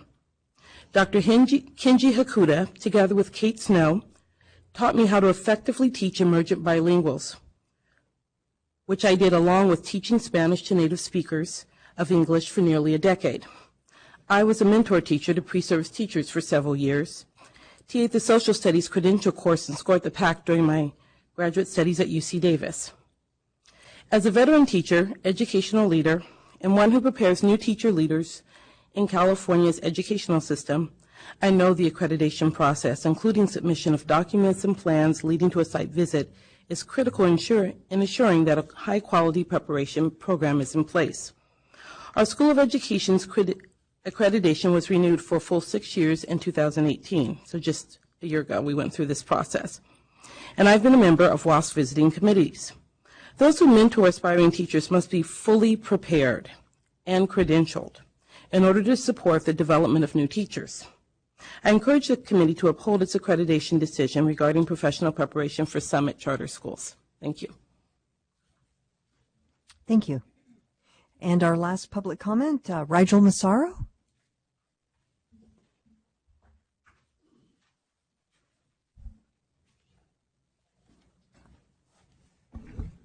Good morning, Commissioners. Rigel Massaro with Public Advocates. My comments this morning address which entities are authorized under California law to prepare teacher candidates. I'm concerned that at issue in this appeal is a much larger policy question than is being properly examined through the facts and procedure presented in this item with its multiple links and appendices. I'm not commenting on the quality of Summit's program, and I applaud Summit's commitment to robust mentorship and diversity in the teaching profession. Education Code 44227A says that the Commission may approve any institution of higher education to recommend to the Commission the issuance of credentials to persons who have been successfully completed a teacher education program of the institution if the program meets the standards approved by the Commission. The Commission has authorized IHEs to prepare teacher candidates pursuant to this code section for decades. LEAs are clearly authorized in distinct statutory code sections to prepare teachers through specific pathways, namely the intern pathway and through residency programs when in partnership with a commission-approved IHE. Ed Code 44259.1D states the development and implementation of a post-bac program of professional preparation shall be based on intensive collaboration between the post-secondary educational institution and the local public elementary and secondary school districts.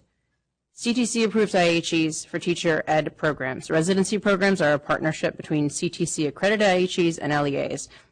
If we seek to change this practice and enable all LEAs, county offices, districts, and charter schools to establish teacher preparation programs without a formal partnership with a CTC accredited IHE, our position is that a full policy discussion would be necessary both in front of this body and the legislature. Thank you. Thank you. The public comment period for this item is now closed. Commissioners, do you have any comments or questions on this item?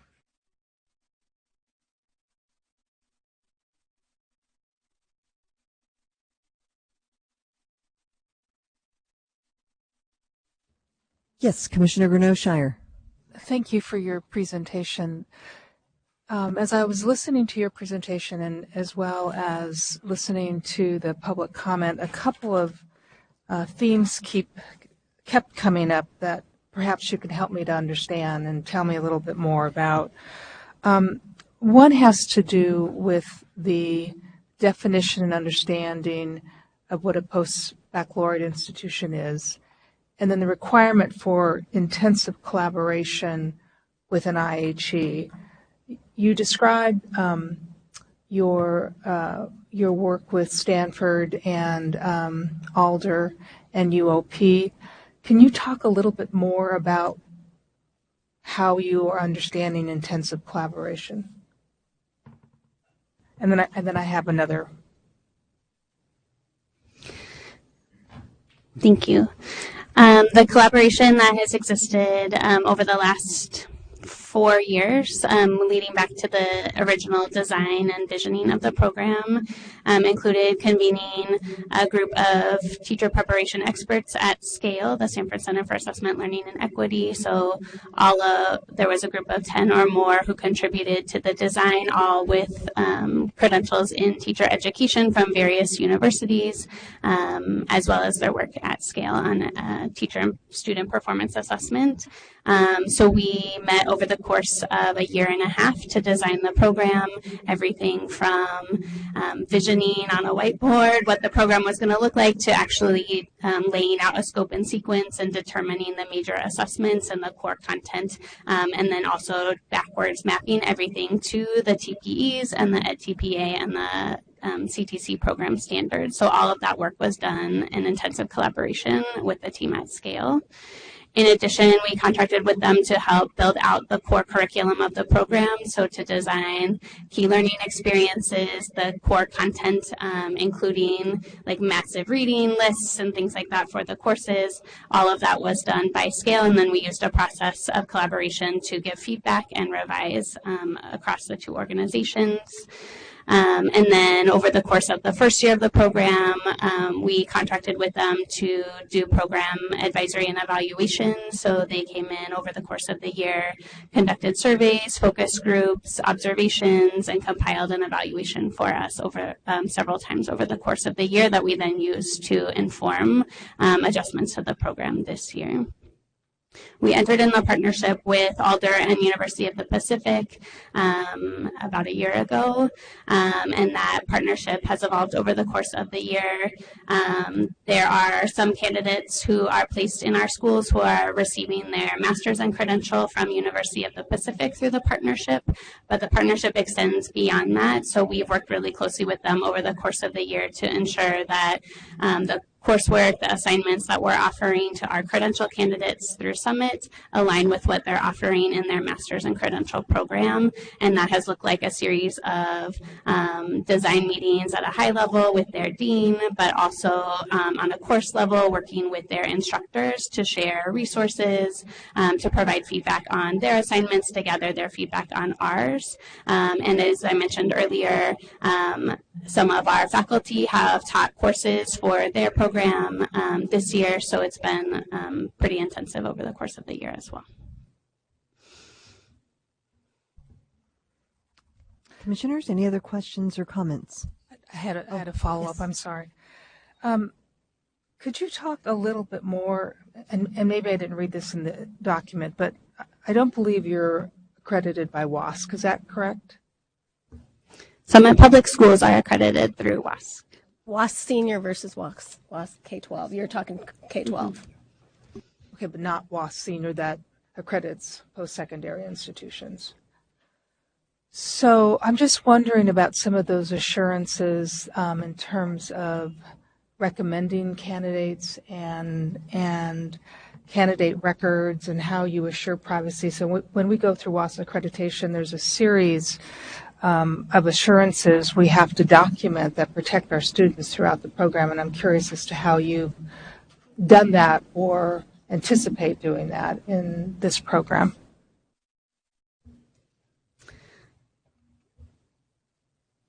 So we have not gone through the WASC accreditation process, although it's something that we have considered and are looking into in the future. In terms of the kinds of things that you mentioned, confidentiality, those kinds of things, Summit has policies that apply across all of the different roles in schools, including the home office, which is where our program is housed. And then in terms of the CTC preconditions and common standards, there are regulations around those kinds of things as well that we've had to demonstrate evidence of throughout the accreditation process when we've submitted our common standards and precondition reports, as well as at the site visit. We haven't heard any concerns on those issues. Commissioners, any other comments or questions? Yes. Sorry, I just had a question. While I was listening to the current residents and the past residents, I was trying to compare it to my current program that I'm in, and I heard a lot of talk about diversity, but in a sense about race.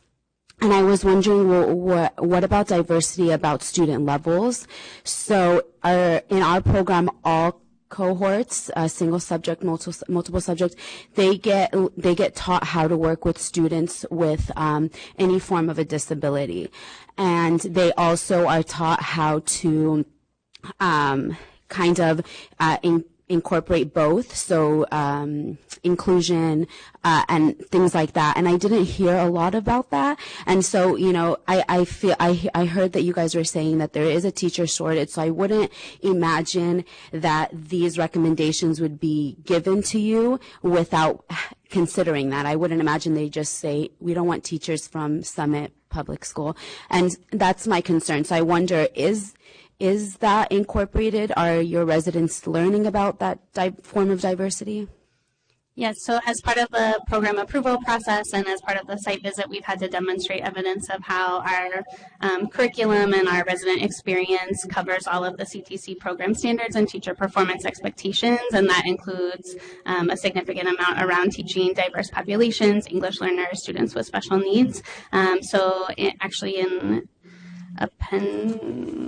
insert 2, item 4G, insert 2, there's a map of our coursework, so you can see the courses that candidates are taking and the major assessments and TPEs that are being covered in those, but they absolutely cover the things you're asking about. Commissioners, any other comments or questions? Yes, Madam Chair. Good morning. Thank you for submitting all the documents that you did, and it was very interesting. The last insert gave us a better sense of what your curriculum is and how you collaborate with Alder Graduate School and UOP. And I had a couple of questions around that. One, I think in the document it said that that would be agenda insert 2.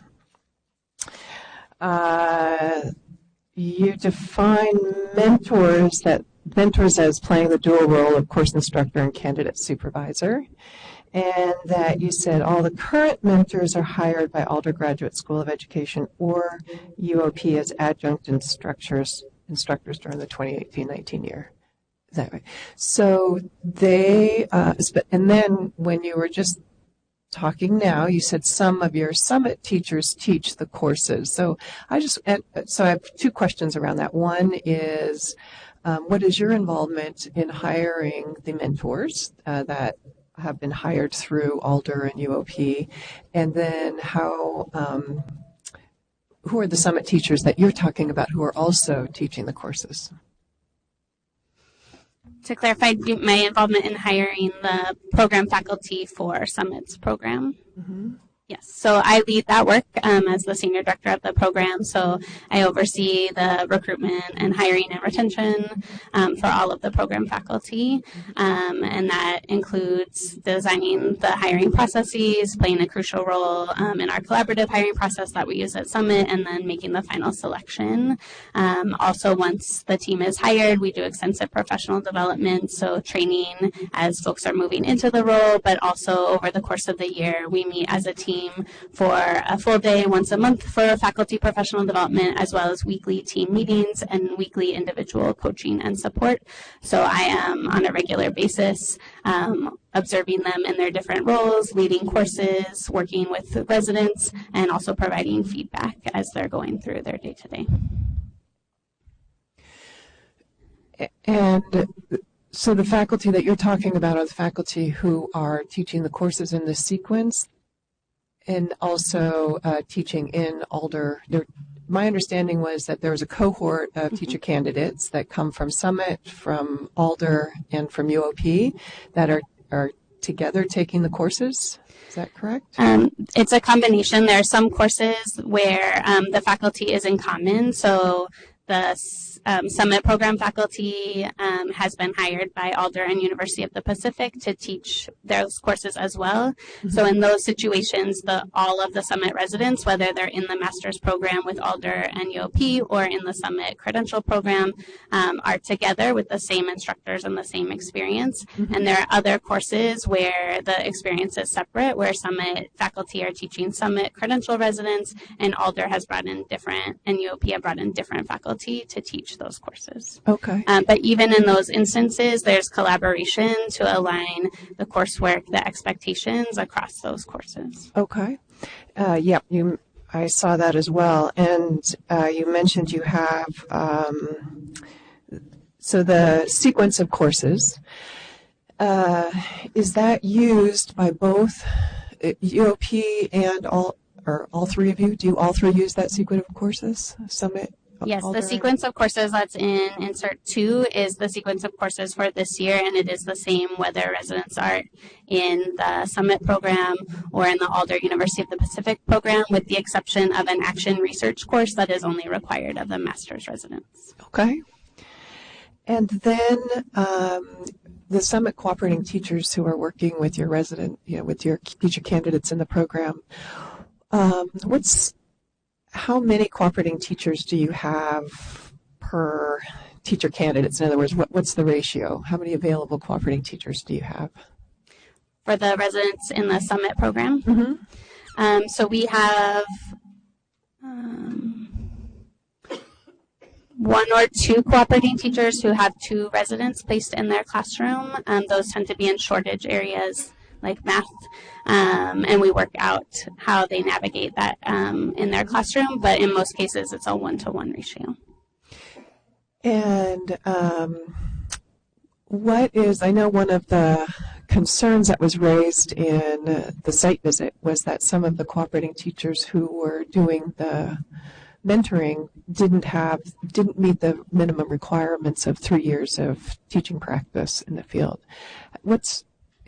Where are you in regards to that piece? All of our cooperating teachers meet the 3 years of teaching experience. The issue we had is that we have a few who are experienced teachers from out of state who are in the process, or were in the process at the start of the year when our site visit occurred, of transferring their credentials to California. At this point, most of them have cleared those issues up, but we've also provided above and beyond what's expected of the support of cooperating teachers, including multiple days of professional development over the course of the year, weekly check-ins and support by the program faculty, and also at each of the sites there's someone else with a clear credential in that subject area as support if needed. Mm-hmm. Okay. So, what we are hearing here today from everybody who's come to the table, from Summit, from CTC, is a shared goal to ensure that we have teacher candidates who receive quality preparation, who are highly supervised in learning to teach, and that we are preparing them for the diversity of students that they encounter. And in particular, when they're earning a California teaching credential, they need to be prepared for all students in the state of California, right? Not just in a specialized setting. And we're also talking a lot about the teacher educators who are mentoring them. And these teacher educators need to be knowledgeable beyond their own practice as P-12 teachers. Their knowledge has to encompass a deep understanding of student learning and development, and the knowledge and skills and dispositions of teaching, as well as the skills required to be a teacher educator. And I think this last piece is one of the key considerations that goes into our decisions about the quality or capacity of programs. And your partnership with an accredited teacher education program is important to us because we have evidence from past practice that teacher educators within these programs have developed the skills and abilities to have that deeper knowledge of teacher education. It's also why our practice in the form of residencies has been to partner LEAs and IHEs, and it sounds very similar to what you're doing currently in terms of, it sounds like you have very close partnerships with your IHEs. So that's important to us. And we still have questions around terms like residency. That's a fairly new term that we're grappling with as a field to understand. But just like other terms, traditional, alternative, they have taken on a variety of meanings in our field. So there is a need for us to get better at defining what those mean. But I think that the essence here is that we all agree that we would rather have students in a highly supervised quality program than not, right? Right. So the other thing, as everybody has pointed out here, is the process for what's happened up to now has not been ideal. And it hasn't followed your expectations, it hasn't followed our expectations, it hasn't followed staff's expectations. And so here we are.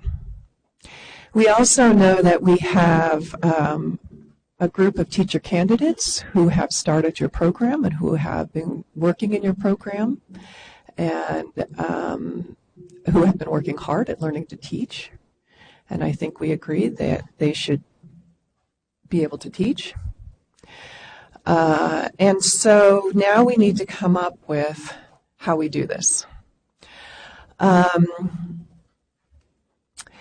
So I've been thinking about a couple of ideas. One, we want to ensure that your teacher candidates who are currently enrolled in your program are credentialed and can teach. We don't want to leave them out in the lurch. Two, we want to, I think, emphasize that your partnership with an accredited IHE is an important part of what you do as a residency program. Three, there are some stipulations that were found in the site visit that there are discrepancies between stipulations that were associated with an intern program versus stipulations that might be associated with a residency program, so we should look at that. And any stipulations that currently exist that would still be in place for a residency program, those we need to consider. And then fourth, there is an option that we have as a commission. I know it's the 11th hour, but it doesn't need to be decided now, which is any program can propose an experimental teacher education program, and there's a different process for that. And essentially it says that if you have an idea for how to prepare teachers, that you want to try out an experiment that may not currently fit what we do, you have an opportunity to do that. You show us how you're going to do that. You ensure that you have the capacity and the things in place, and then you monitor what you're doing. You do an evaluation of it. You have a research question. Well, everything you described of your partnership with Scale tells me that you have this research question. You are doing this evaluation. So that is another option that we could put out there. So I'm going to leave those on the table for a moment and let other commissioners weigh in. Commissioners, do we have any comments, questions, anything you'd like to add to what Chair Sloan has just? Commissioner Hind? I'll just add briefly that I really appreciate the chair's response because it highlights the fact that nobody in this room wants, especially the teachers, to not continue on and receive their credentials, and that this is an opportunity to find solutions so everybody walks away feeling good. And so thank you for those options. I think that we have some really good ideas there.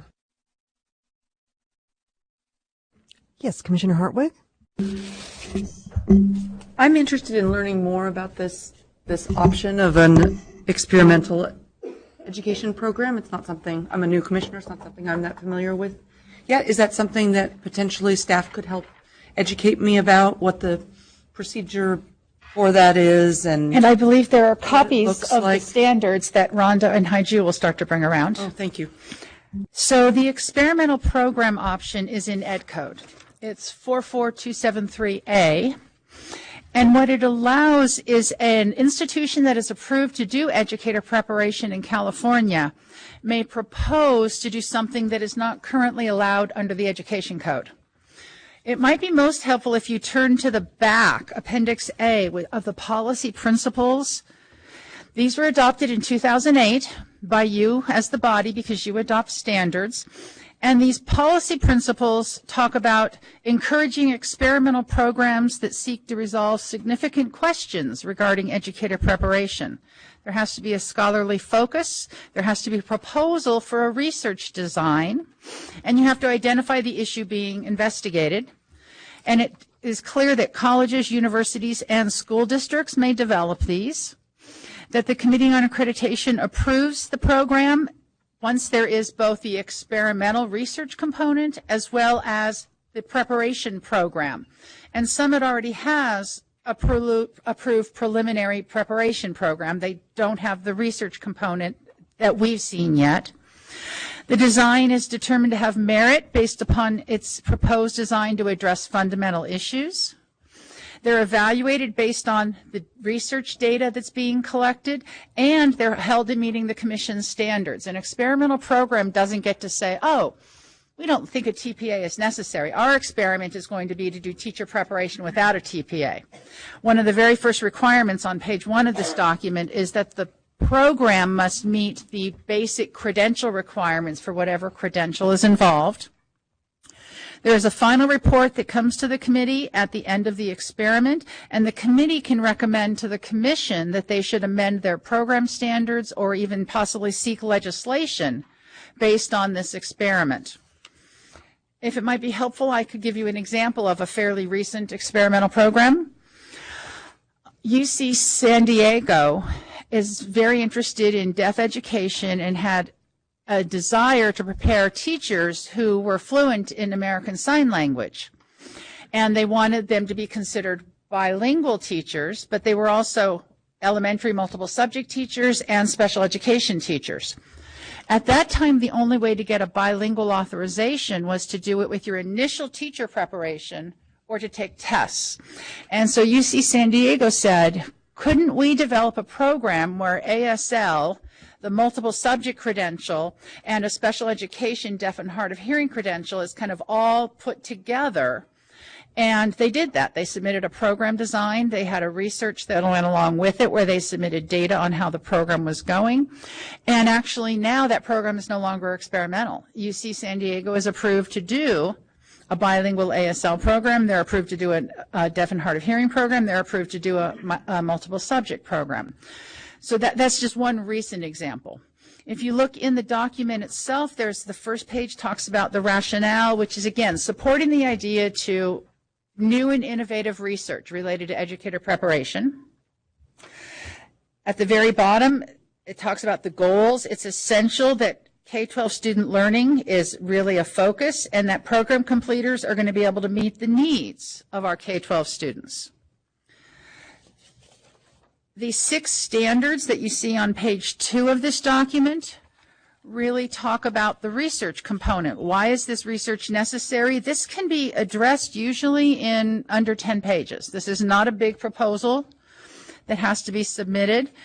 There is a normal process, procedures to go through on page, well, the pages aren't numbered, but on the next page, which normally includes a concept paper to start with.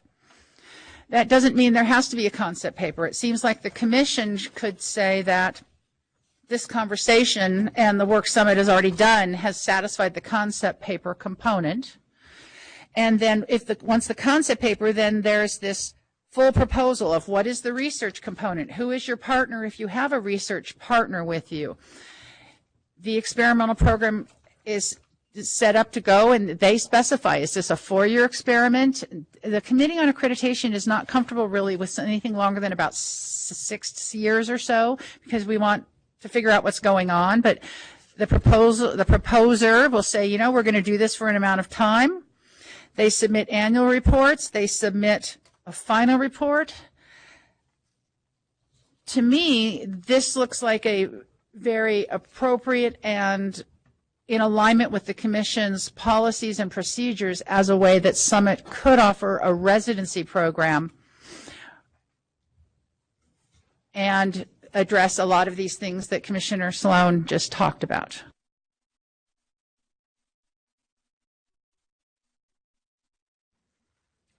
Summit, would you like to respond?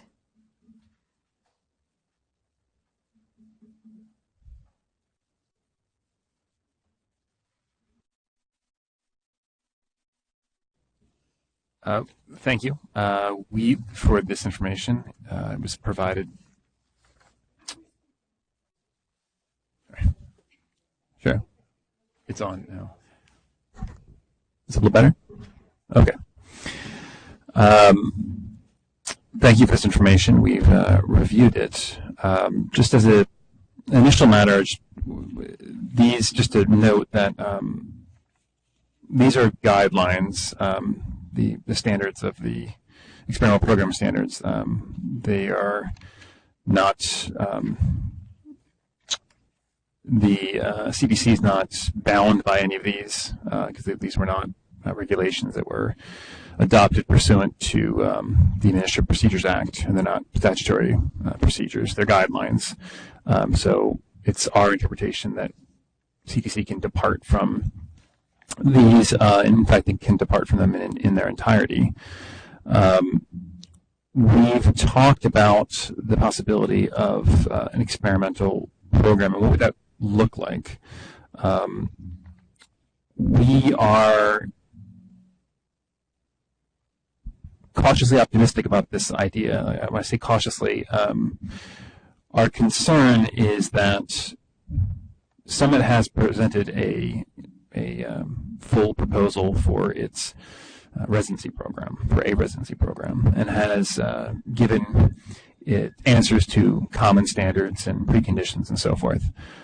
If it were to operate as an experimental residency program, it would then be subject to, as any teacher credentialing program would be subject to COA site visits and other follow-up assessments through the years. Summit would be, of course, as a residency program, happy to comply with all those requirements, but would be complying with the residency program preconditions and residency program common standards. The idea of operating and then subsequently being held to 5 years down the road, an experimental program standard of which there seems to be very little guidance and not a whole lot of track record, and then being found that, yeah, your residency program, it's working great as a residency program. But we don't know if you've satisfied the requirements of the research and the experimental part of it. And so that's our central concern. We are amenable to operating under the authorization of Education Code 44273 as a experimental residency program, but with the understanding, and it would have to be in the record, would have to be part of the finding and the approval, that Summit would be assessed by residency program common standards and preconditions as opposed to experimental program standards. Commissioner Slim? Could staff sort of clarify on the process? Because I think that's an important question.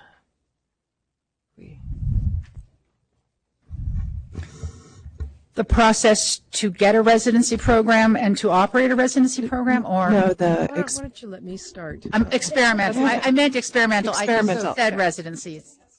I believe, and please correct me. Mary, go ahead. Please correct me if I'm wrong on this. The experimental, I think the intent of the experimental program option is to allow the kinds of innovations that emerge. And this is, I think you're proposing something that doesn't quite fit in the slots that have been traditionally available. So in many ways, what you're proposing to offer is a hybrid and could be considered experimental innovation. So it's my understanding that the experimental program standards give you the opportunity to frame this as an experiment, to bring, what's the question you might be posing for yourself? How does an LEA of this type make a program like this work in a way that all the candidates are well prepared? Frame a research question, et cetera. And agreed to collect data on this sort of thing and report on that as you go. But I believe what would be necessary with an experimental program like that would be to agree that you're going to offer an experiment, and then you're accredited you would be accredited to offer the experimental program that you're proposing. And that would require that you meet the preconditions for preliminary teacher preparation, the common standards for preliminary teacher preparation, the program standards and TPEs for preliminary preparation. That's what you would have to be demonstrating in ongoing accreditation work, what you're meeting. I'm not sure what the follow-up is, and I'm looking to staff on this. I think it's been more than 10 years since the Commission, and prior to my time, that the Commission has seen an experimental program proposal, so I'm not sure quite how that works in terms of what you're held accountable for. I think, because what I think I'm understanding your question to be is, what if the COA were to find that we failed to meet the experimental standards? What does that mean? Is that Right. the question you're asking? It is, and just to clarify, when I said common standards and preconditions of a residency program, I didn't mean to, I meant to incorporate every other assessment that would be made of any other residency program going forward. I didn't mean to truncate it in any way. What I meant is, I think as we were getting at, to distinguish that from an assessment based on its operation as a experiment as such, and the standards of an experiment. That's the big dividing line for us. The experiment is to operate as a residency program, and that all the assessments will be as a residency program.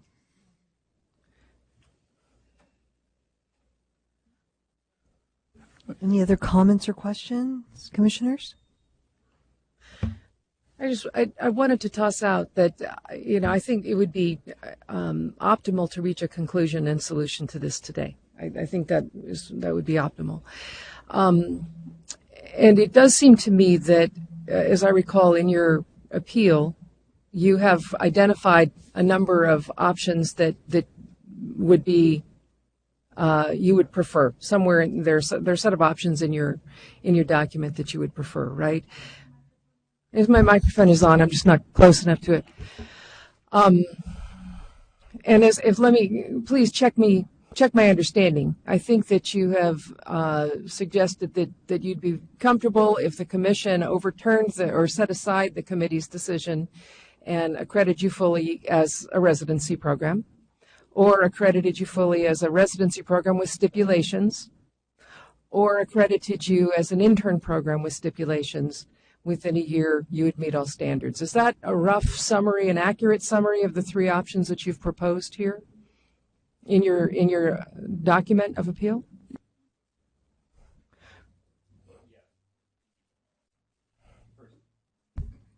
Yes, with the first two options being the strong preference. Understood. So, and if the commission, so the commission could consider, well, you can consider any idea that actually seems to have resonance in the room, but here are two ideas. One is that that Summit be accredited as a residency program under the experimental standards and invited to submit a response to those standards and demonstrate that you meet all preconditions, et cetera, within 6 months to a year. A second option would be that Summit be accredited as a residency program if they contract with a higher education partner that's accredited to offer a teacher preparation program to serve as a partner in some advisory capacity. And you have a number of higher ed partners that you've already identified that you're working with in some way. If the commission is leaning toward accrediting Summit to offer their residency program, those are two ways in which you could, through stipulations, establish your expectations for quality and what's the word I'm looking for? The basic ability, the overall ability of Summit to meet the aspects of quality that are necessary for an institution that's preparing teachers. Just tossing that out there, and it may be challenging given the 11th hour moment of putting the experimental standards right on the table to go there, but it might also be possible for you, commissioners, to make a motion to invite a choice. Either pair up with a higher education institution that is your partner in this in a meaningful way, or write to the experimental standards within 6 months and not make that an absolute direction from this table now. In other words, leave it open as a choice, with the other stipulation being that within 12 months you meet all of the preconditions and common standards and program standards. Now, I know I'm sketching things in the air here, and I apologize for that, but it seems like there may be some opportunities there. Alternatively, you still have the option to consider their ongoing role as an intern program. That's also on the table. Commissioner Hind? I have a question for you, Executive Director. If they were to, say we move to give them a choice and they were interested in the experimental route, would it be possible to give them the chance to then go back and discuss with their legal team, and their legal team could talk with our legal team and decide which things they actually are going to do and which things they're not going to do? Could, instead of saying, here's all the standards, show us how you're going to meet them, because a lot of it seems like it's already been covered in work that they've done up to this point, so they wouldn't need to necessarily go through each piece submit something from each piece, or is that not? So I'm looking to counsel, but do you have a response on that?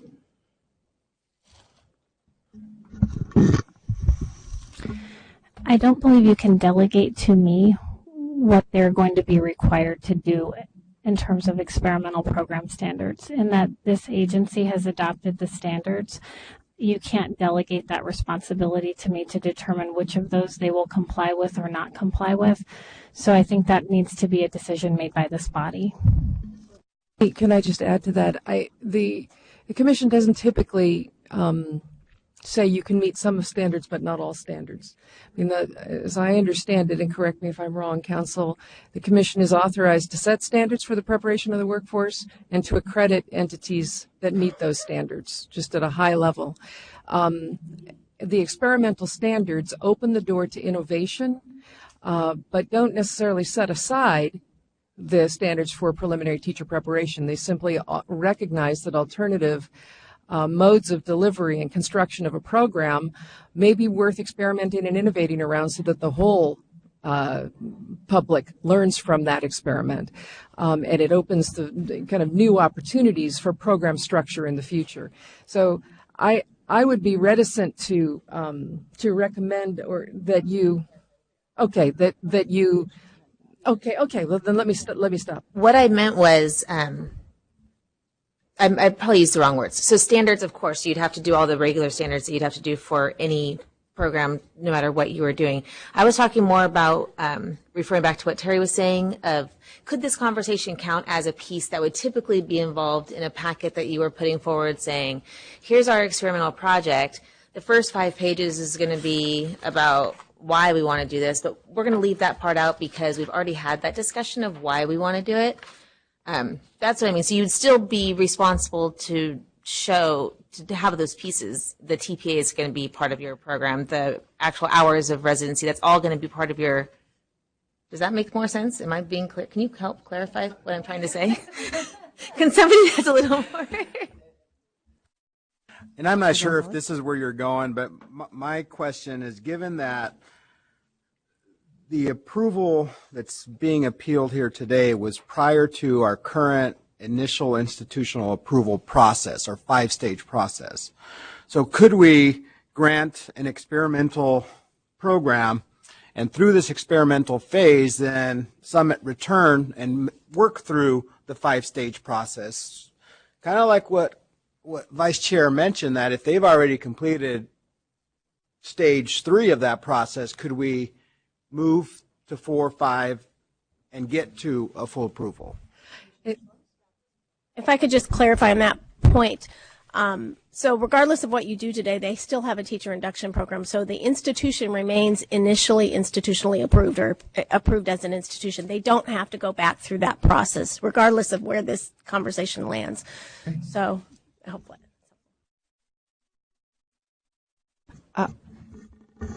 So what I think Commissioner Hind meant, or at least this is the way I see it, because I do a lot of cutting and pasting in my life, and this is that you've done a lot of thought, you've written documents, you have evaluations, you have your research questions, they're in a variety of different pieces. I think what we're saying is we know you already have a lot of this figured out and written down in places. Some of the documents you've already submitted to CTC, and is there a way that staff could work directly with you to sort of say, here's this, here's this, here's that, so it doesn't become an overburdening process, I think.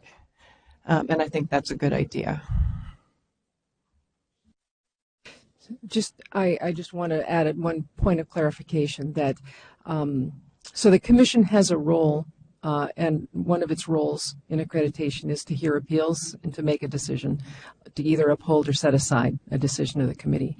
But if you were to frame a motion and take an action inviting, because I don't think you can mandate that they go experimental. If they don't want to do that, they don't have to do that.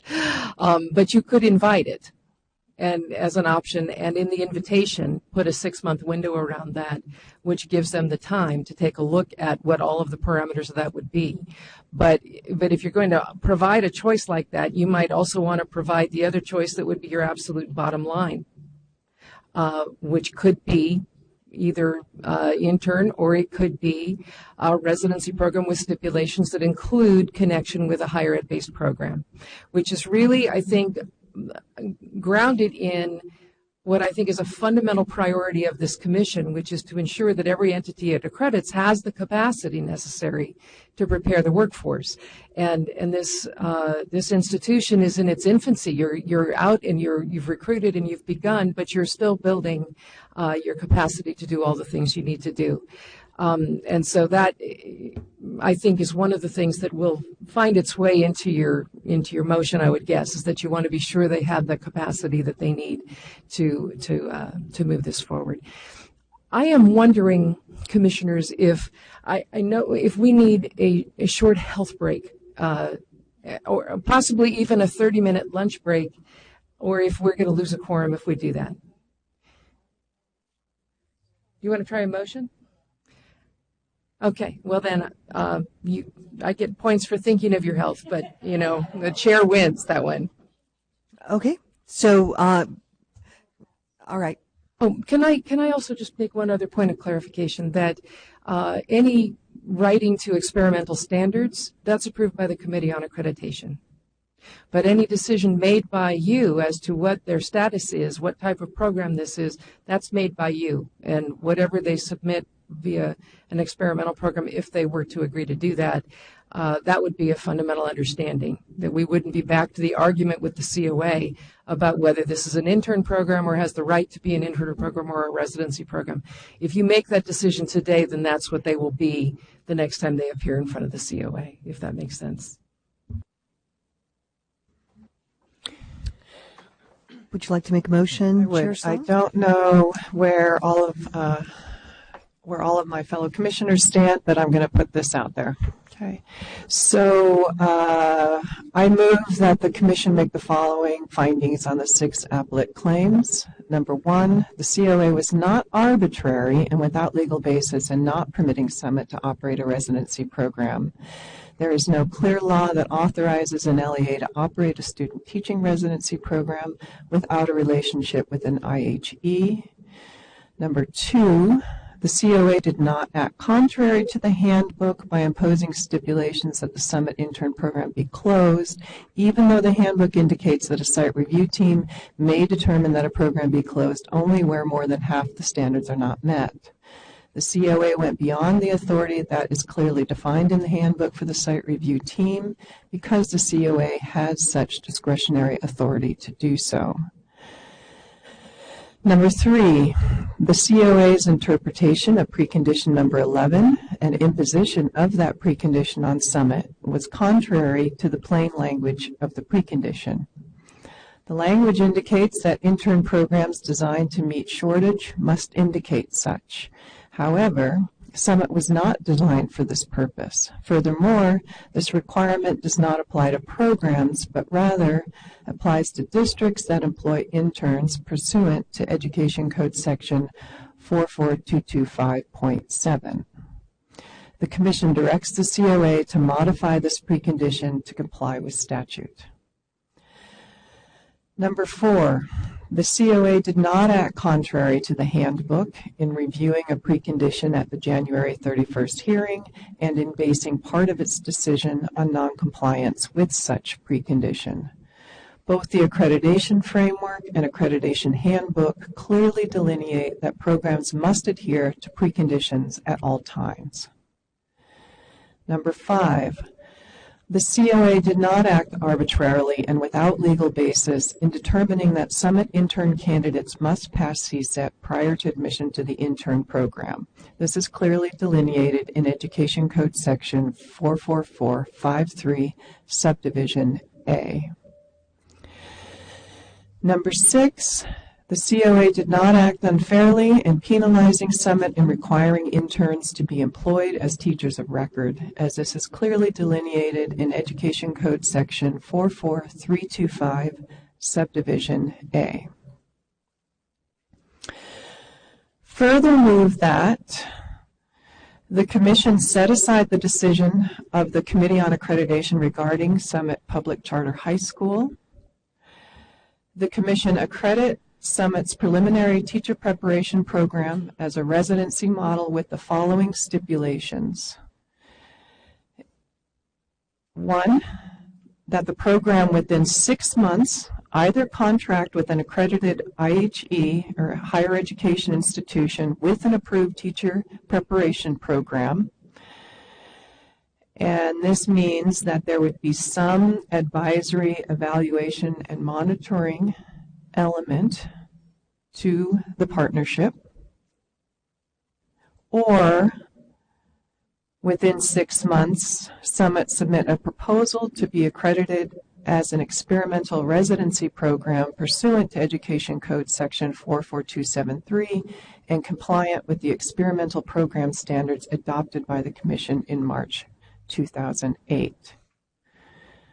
Finally, within 12 months, Summit meet all preconditions, common standards, and program standards for preliminary teacher preparation. Commissioner Hind? All right, so we have a motion and we have a second. Any conversation, comments, commissioners?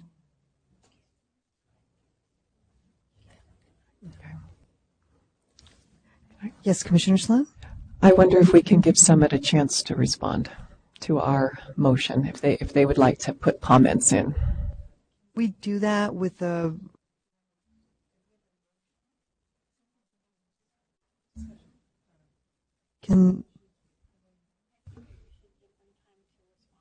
Okay. We're comfortable with the motion that you've put forward. Thank you. Could staff ask a question or two? When you say within 12 months, meet preconditions, common standards, program standards, through a paper review, through a revisit, how will they demonstrate they've met it? Practice. The normative practice would be a revisit, focusing on the standards that were not fully met.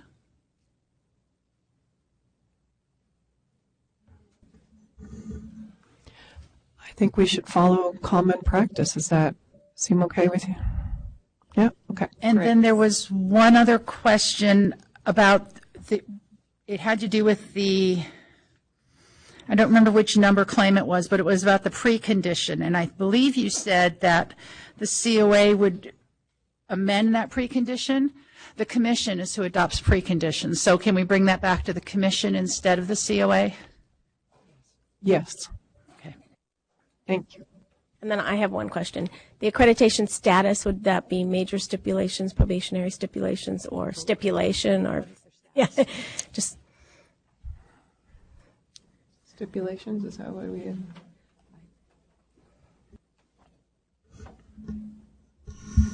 The accreditation status, in terms of what was just read, does that fall into the accreditation with major stipulations, probationary, or the probationary stipulations? Major would be very appropriate. Probationary could also be appropriate. Both of those tend to involve a revisit within a year.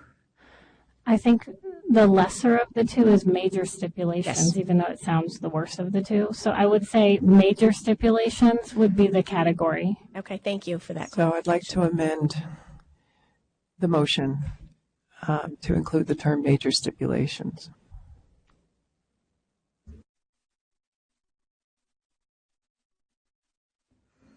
Okay, so we have a motion, we have a second, we have an amended motion, and so we'll call to vote. All those in favor, please say aye.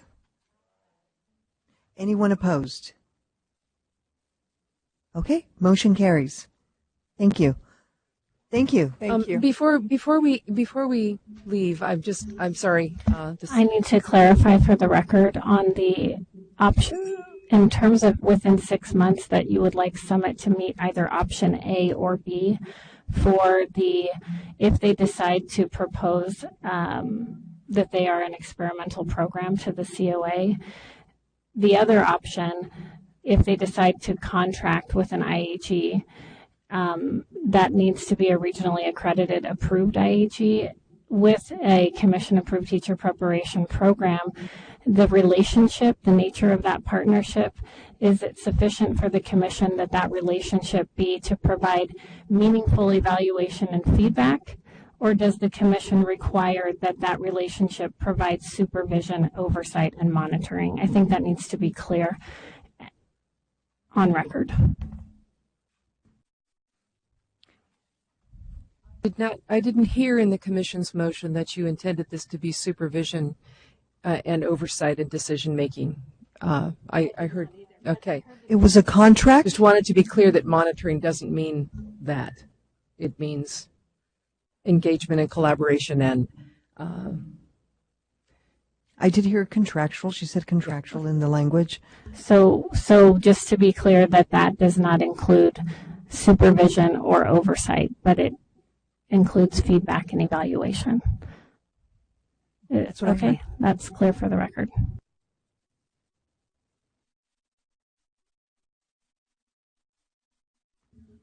Are we gavel, gavel, gavel, gavel? I feel like Thank you. Do we need a break before we go on, or do we just? Okay. All right. Let's go.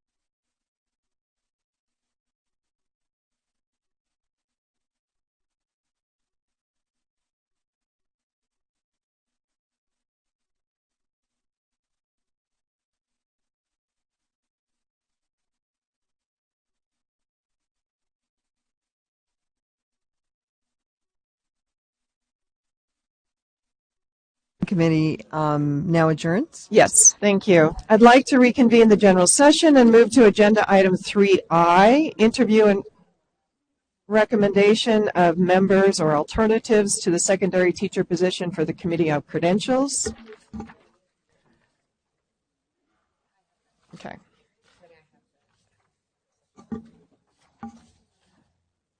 The report, who's going to read the report of the Executive Committee? Yes. Oh, sorry, 3. Wait, interview, where did the interview go? Interview and recommendation, where did that go?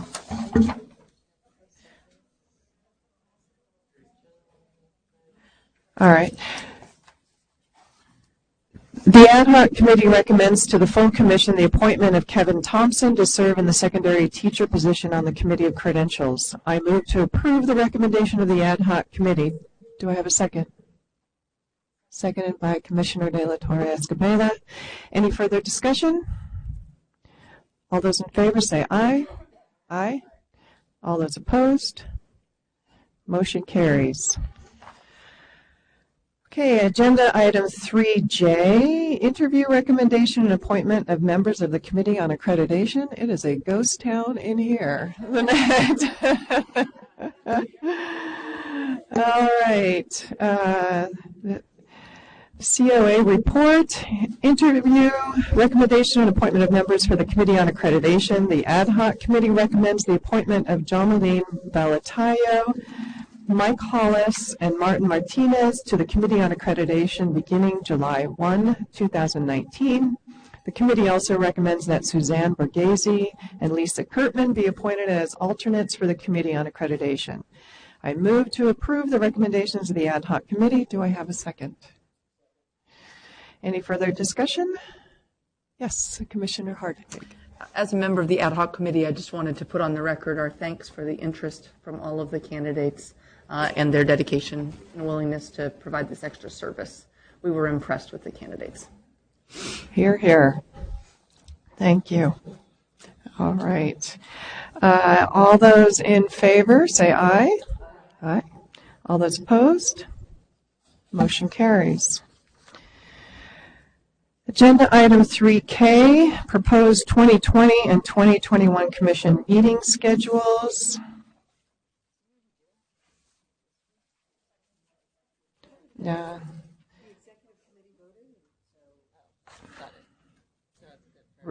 Read the executive committee report. Do I need anything else to read here? Okay. This? I think that's it, yeah. The Executive Committee approved and recommends to the full Commission the 2020 and 2021 meeting schedules as presented in Agenda Item 2A, page 2.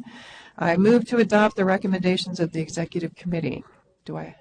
Thank you. Second by Commissioner Gonzalez. Any further discussion? All those in favor say aye. All those opposed? Motion carries. Next agenda item is 3L, report of the closed session. Commissioner Hine, would you please read that? Yes. The Office of the Attorney General briefed the Commission on the pending litigation matter of Miriam Aguilar Escobar versus the Commission on Teacher Credentialing and accepted the writ. Staff briefed the Commission on the Summit Preparatory Charter High School matter. Commissioner Monica Martinez recused. No reportable action was taken. The Commission granted the following petitions for reinstatement: Timothy Hunter, Felipe Marroquin, Richard Sanchez, Curtis Shamlin. The Commission denied the following petition for reinstatement: Michael Cuzo. The Commission reviewed the transcript in the matter of Cesar Escobar. A decision and order will be prepared for the Commission's adoption.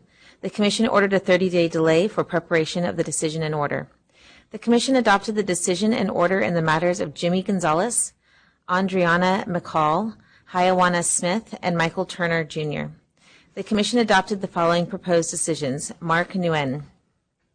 The Commission rejected and called for the transcript for the following proposed decisions: Jennifer Andrews, Eric Johnson, Duoka Okery, Michael Sims. The Commission denied the following request for reconsideration: Jeffrey Boncutter, Othan Ramos, Victor Rangel, Lan Tran Nguyen. The Commission discussed consent calendar item number 30, Joseph Hernandez, and accepted the recommendation of the Committee of Credentials. The Commission discussed the following consent calendar items and remanded the matters back to the Committee on Credentials: Drew Higgins, David Turi, Clara Zendejas. Thank you. The next item is item 3M, which is new business. The bi-monthly agenda is presented for information. Are there any audience presentations? Seeing none,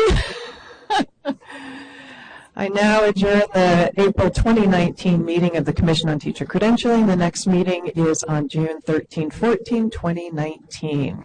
Thank you.